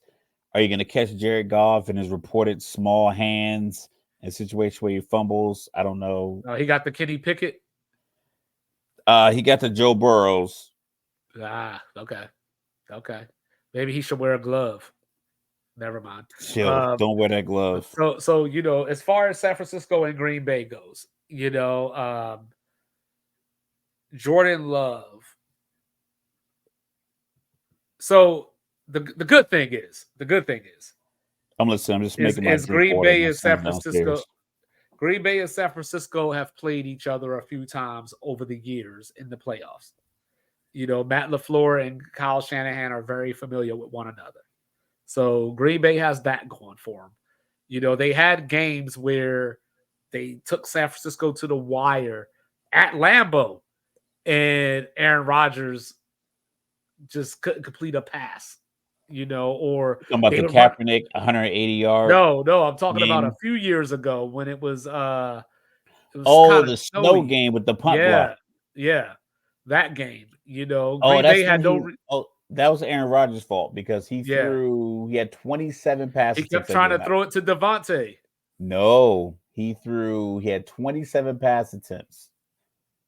Yeah, you're right. I think it was 27 pass attempts. 21 went to Aaron Jones and Devontae Adams. Yeah. Because who dropped one? Somebody, I don't know if it was MVS because he's notorious for it. No, there was a tight end. The dude that plays for the Bears now? Not Tonyan or that Tonyan? Not Tonyan. It was it wasn't Jared Cook, was it? No, he was gone already. It was a either a light guy or a white guy. But I remember he was wide open and dropped the pass. And I believe Tony Romo was on the call and he said something like, dropping a pass like that, you probably won't get another shot from Aaron. Says the guy that dropped the field goal snap. Hey, listen, man, that team might be cursed. But just something up. So I like Green Bay's chances. Because I think they are playing well as a unit. They're not stumbling into the playoffs. They didn't backdoor their way in. They didn't have a situation where they're waiting for the team at 8:00 to win or lose, and that team lost and they backdoored their way in. I think they clawed their way in. Yep. They're a young team. I think their coach understands the quarterback. I think the quarterback's success. I think the fact that, he sat there for a few years behind Aaron, you had to absorb something. Right. Like I talked about it last week. If you had somebody sitting next to you right now taking notes, and I had somebody right here taking notes, in a year, those two people could probably sit together and have their own podcast. Well, he obviously passed the Aaron Rodgers geometry class. So, but that's what I'm saying. I think that it's not unheard of that Green Bay could go win this game. Thank you. I just think that. Shout out to my favorite son. He just brought me my drink. I just think that this is playoff football. Green Bay's 28th against the run. San Francisco's 3rd against the run. I just think that they're going to get a lot of McCaffrey and they're not going to be able to do anything about it in the rain in Santa Clara and I think that Brock Purdy isn't going to have to do much from the standpoint of, we were talking about, or Nick Wright always talks about, is Brock Purdy going to make the play in the moment? I don't think we're going to see that this week. I don't That think that. the thing about it, I like It's a dumb McBride a lot. argument. It's a dumb argument. He's such a smart, articulate guy, and I think he can debate with probably the best sports pundits or political pundits anybody I've ever really listened to on TV. But he has a little Skip Bayless in him. He's got when blind he spots. talks about when he talks about full on. When he talks about Brock Purdy, when he talks about Buffalo. When he talks about Buffalo, Brock Purdy, Kansas City, LeBron. A little bit with LeBron, but I think it's the argument for LeBron you got to tail it back. You kind of have to argue more victories with that because he's not as dominant and powerful, whatever the case may be. But his Brock Purdy argument was, I want to see him do it when he's down in the fourth quarter. But if you simply say like, well, maybe because he makes the 7 or 8 throws in the first half that turn into first downs, that keep drives going, because McCaffrey can't get a 12-yard rush touchdown if they don't get from the 25 to the 12 and convert a couple of third downs. They don't convert all their third downs off of runs. They don't get all their chunk yards off of runs. So if McCaffrey gets a toss play from the 12-yard line and scores a touchdown, it's not because Brock Purdy didn't do his job to get him there. Right. So his argument was always like, oh, I want to see him down. Like, okay, well, other than that, you must want to not play the right. first half. I remember one time, like this military tangent. I was in Germany, stationed in Spain Island. We were playing intramural basketball. I was in a component maintenance squadron. A bunch of avionics guys were on the team. We were playing against Com. So we're playing Com. First half goes by. It's like, so we play the first quarter. No, we played 2 halves. So we played most of the first half. And I think we're doing pretty good. I think we're probably up like 16 or 18. We're doing pretty well. So I'm sitting on the bench. This guy named is always an Air Force dude that used to play basketball in high school or some Division I or Division II school. He's like, all right, whatever. His nickname was Hops. And I know he was serious because I looked at his calf and he had Hops tattooed on his calf. So he's looking at the score and we're still playing. We're still beating Com. He came in, it was like right before halftime. He's on the sideline stretching, takes his sweats off. I see the tattoo. And then he comes out in the second half and just by himself just dominates our 20-point lead, just went away like that, and they won. Nick Wright wants Brock Purdy to do that. Yeah. Just sit out the whole first half, yeah. Let the other team build a 10-point lead, and then you come out here and show us what you can do. The reason that they have a 12 or like a 14-point lead or 3-possession lead in the first half is because he played so well. When he plays poorly, they lost 3 games in a row. When he throws 4 interceptions against Baltimore, that's when they lose. But when they win, it's because he plays very well from start to finish. And which then in turn gets the skill players involved. And I know that I was banging on Green Bay because, they gave up 30 points to Carolina. But their defense has actually played well coming down the stretch since that game as well. So they have been a complete team at this point. I just think they're running into a juggernaut. So just to put a bow on this, I got Baltimore, I got Buffalo, I got Detroit, and I got San Francisco. So I'm going all chalk, I guess.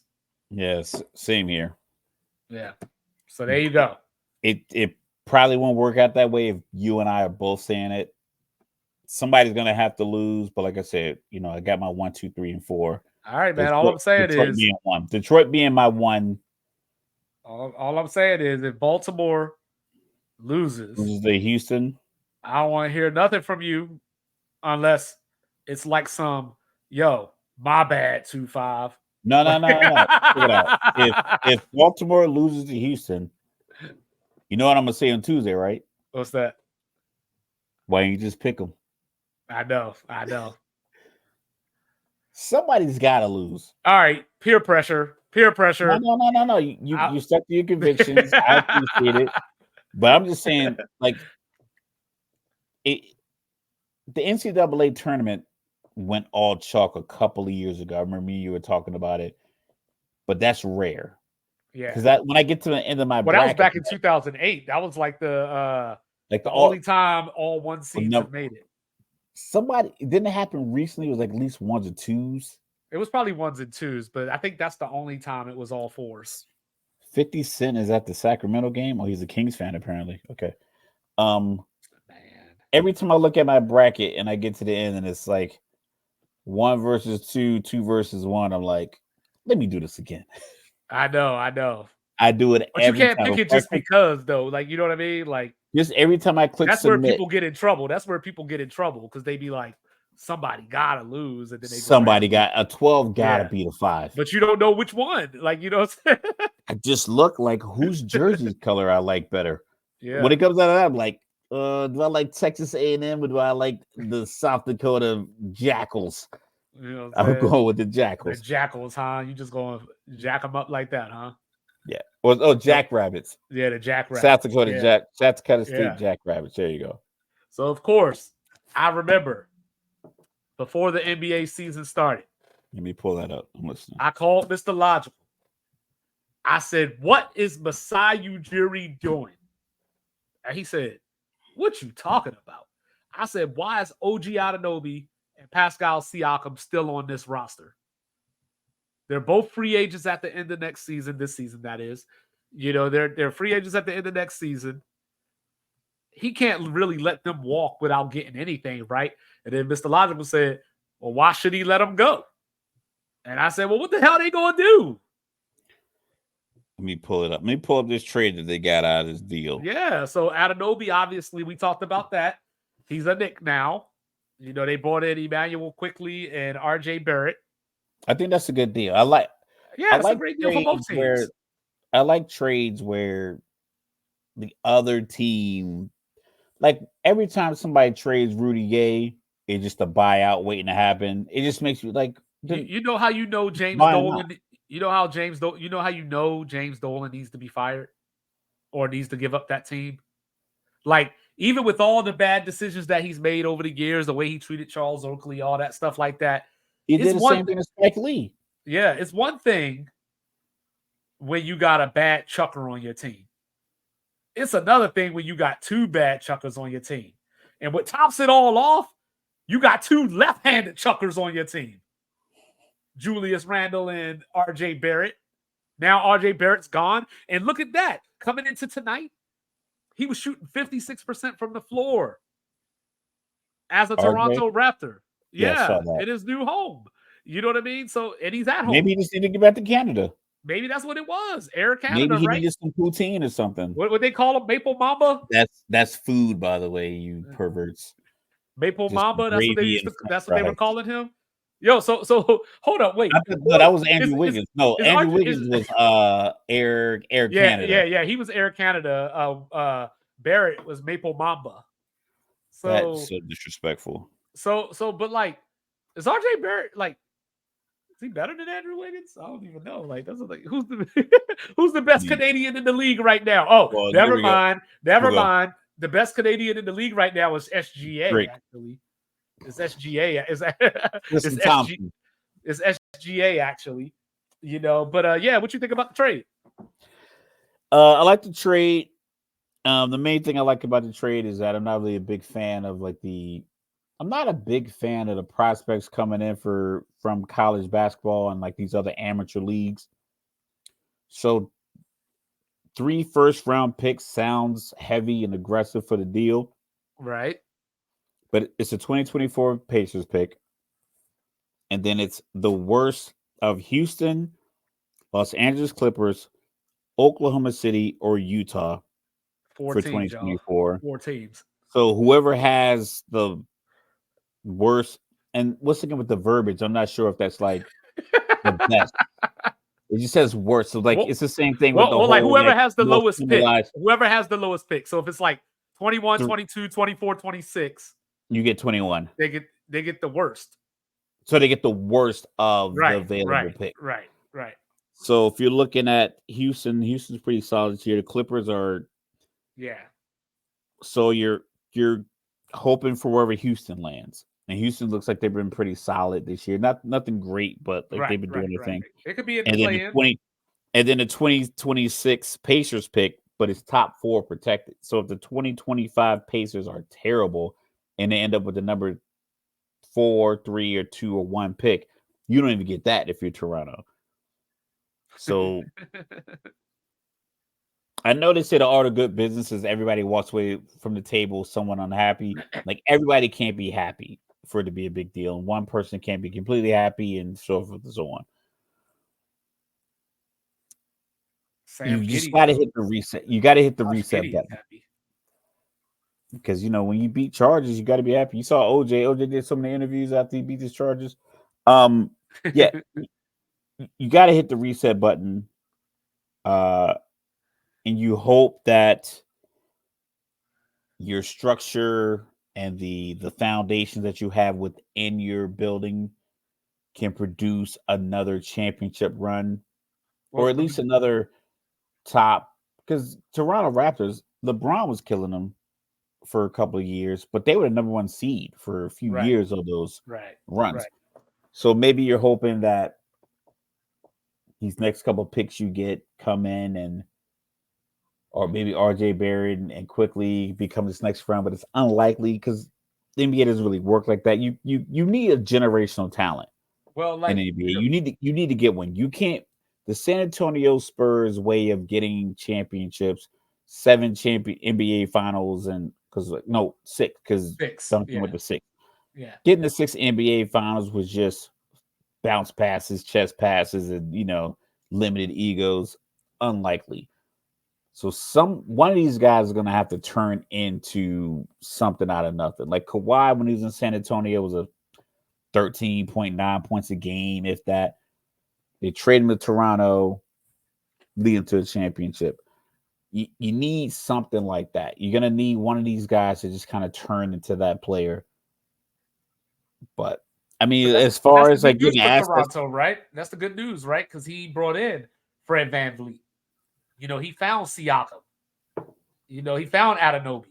And they got a chip out of it. You know what I mean? 2019. I mean, he got the chip because of Kawhi, but he's shown. Because Kawhi's been on the Clippers, and the Clippers been making all kinds of moves. They haven't sniffed the championship. But he's shown that he can find the hidden gem. So being that some of those picks are going to be later, it's not necessarily a bad thing when we're looking at the person making the decisions. Yeah, but does he still have that job? That's the other thing.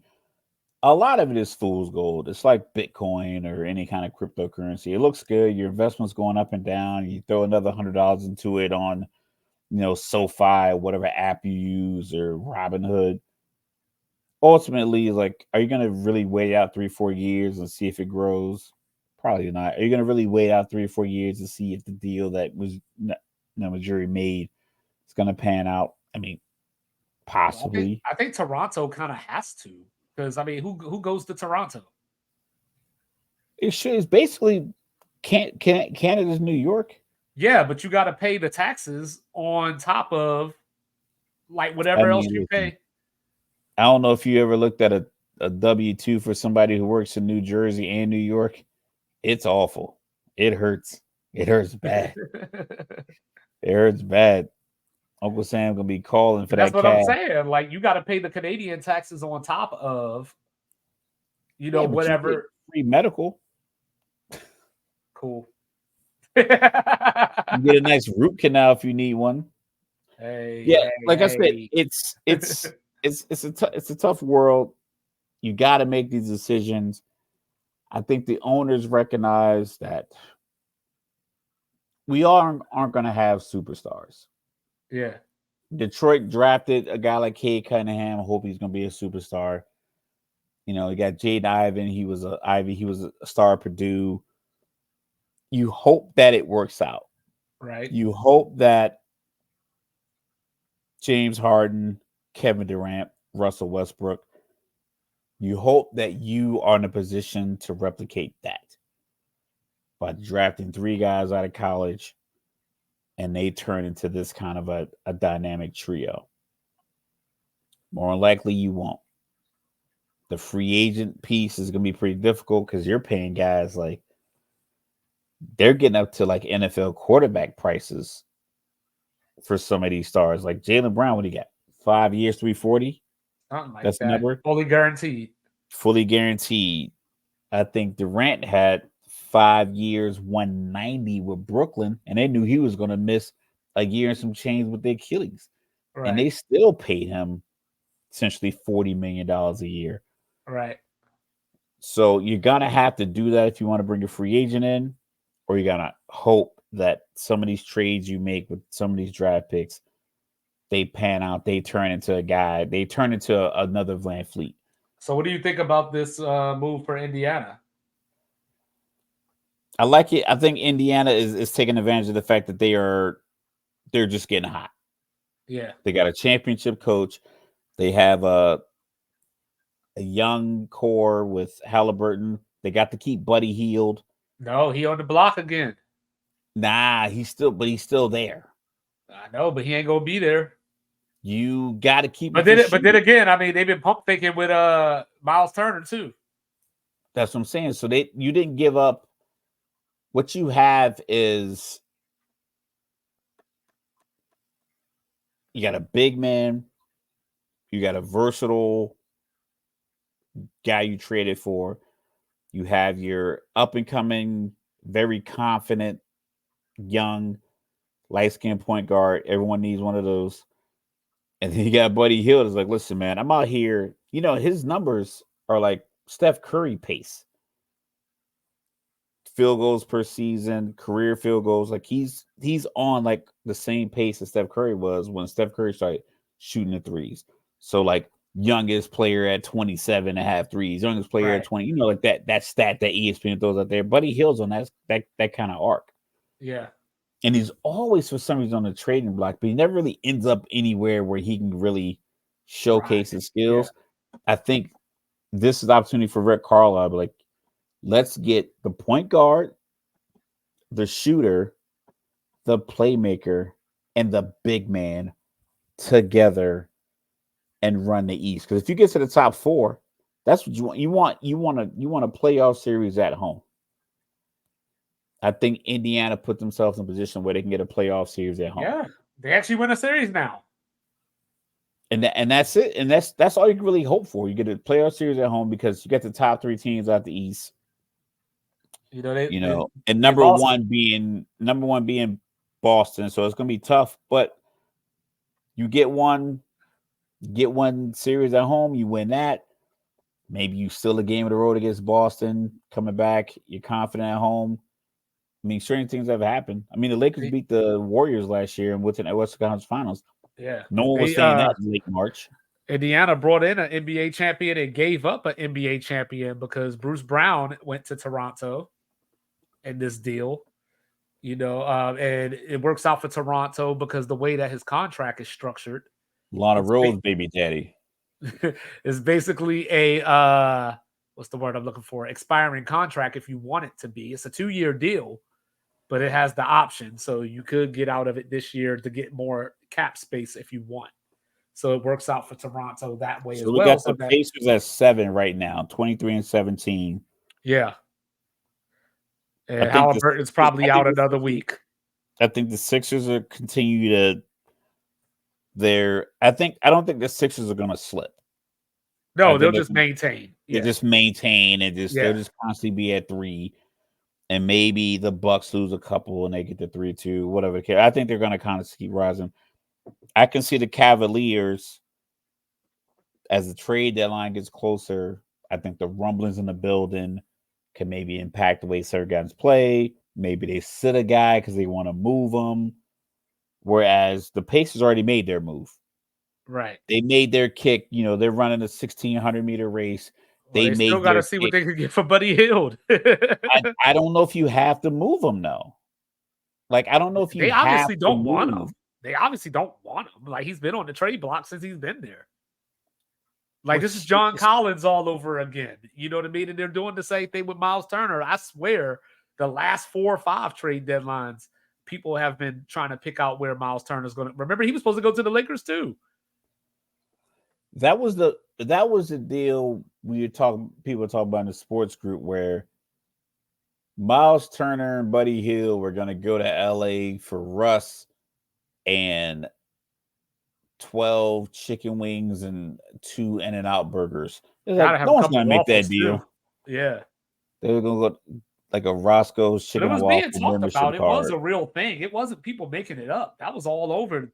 I don't know how real it was, considering that every other real deal actually happened.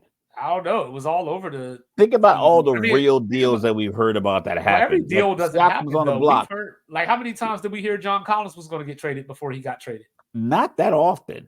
Every year, every trade block or every trade deadline, his name was out there.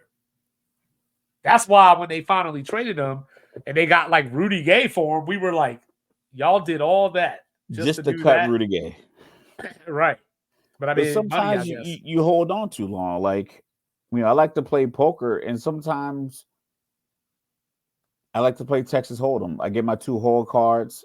The flop comes. I hit a big hand, and I don't want to scare anybody off.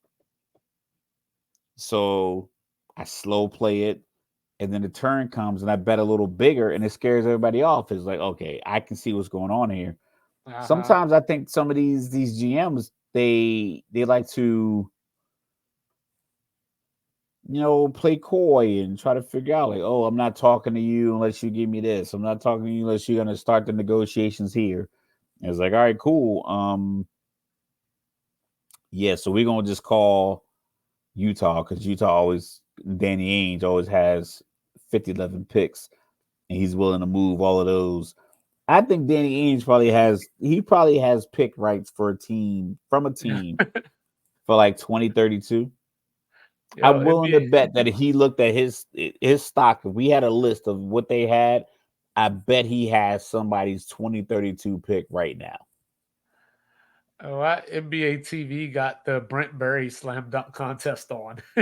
Oh, when he wore the warm up? Yeah.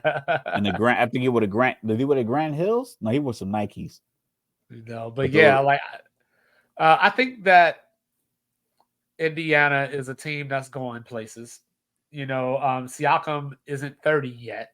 Like he's coming close up on it, but he's not 30 yet. So they still should get a good 3 to 4 top tier years out of him. He's averaging 22 right now.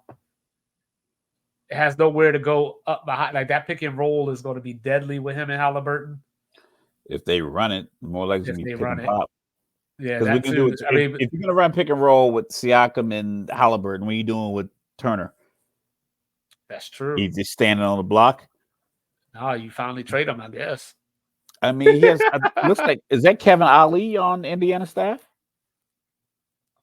Probably. I believe so. I'm trying to find this Kings game. I'm watching it right now. What's the Kings score? are down 11. Wow. See, that's what I was talking about. I was like, I don't want to watch that. Whoa. No. Kings are down 9, 122, 113. Indiana is definitely falling apart, succumbing to the press and the trap. All right, it's 3 dudes in the backcourt. You got to get the ball over half court. Yeah, okay. And Go score. Oh, actually, I am watching it. How about that? I didn't even know I landed on it. You got to get points. Don't shoot the 3, Miles Turner. That was a bad shot, bro. But yeah, I don't like today's NBA. I'm sorry. I was watching the T-Wolves in Memphis because they caught my attention because it was actually a good game, and then I flipped around, started not paying attention, and by the time I looked back up, Minnesota won by 15 or so. But that's just the NBA. It's just who's going to get hot. That's there's no strategy. It's just who's going to get hot. But I am looking forward to Boston hosting Denver tomorrow night. That's my NBA or both of our NBA Finals previews. I think we just picked a different team.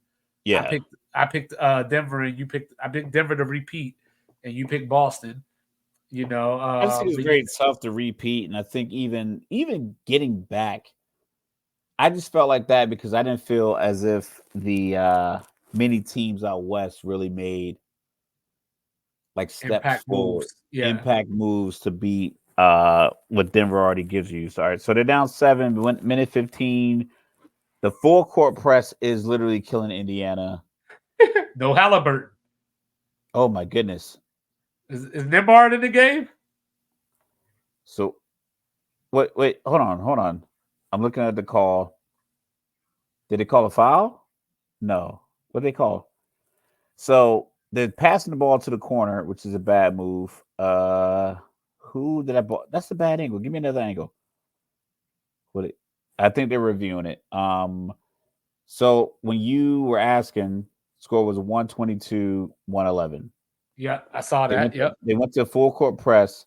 They're trapping everything on the sideline, and Indiana keeps passing to the sideline. So when they got it across to half court, Walker had the ball at the free throw line and could have taken a couple of dribbles, but instead he kicked it out to Miles Turner, who shot a 3 with whose hand is that? Monk, that's your hand. It's out of ball out on Sacramento. He shot a 3 with like 8 seconds left on the shot clock when they were trying to run a clock. It was NBA. It was very weird. Like you're 7 feet tall and you're shooting a 3 from the corner when the guy who just passed you the ball was standing wide open at the free throw line. Just get it back to him at the free throw line. He takes one dribble, he can float it. Yeah. He could even take 2 dribbles and dunk, or 1 dribble and float it, or just stand there and burn off a few more seconds. That's why I miss Mutombo. Dunk on them, But that's the NBA today, and this is Sports Reports as ordered. He is Mr. Logical. I am 2-5. Tell your granny hi. You know what I'm saying? But we'll be back on Tuesday. Obviously, we'll have some football games to recap. Yeah, we'll talk about how all the top seeds won. And it's going to be very exciting. I can't believe all that bullshit you said about Houston. Hold on, don't go anywhere yet. We got 122-117. Oh, Lord. 50 seconds left. Oh, Lord. Buddy Hill going to the free throw line. I'm having PTSD. This is like Duke against Maryland all over again. It's going to be tough, man. But you know who we are. Like, subscribe, review, share. Share with your grandma. All that stuff. It's free. Check us out. We'll be back Tuesday. Check out the Hot Box. Our guys over there. Check the X pages. Everything. Check YouTube pages. And then you go. Have a great weekend. Enjoy this football. East Coast people, be safe from the snow. You can't drive the same speed. Don't let air out of your tires for better grip. Just stay at home. San Antonio, praise the Lord. We back in the 70s. Man, it is. It was 19. It was 19 on Wednesday or Tuesday. It's and it was 29 72 right today. now. You know what I'm saying? This is that sick weather. But snow starts we in out. half an hour. Peace.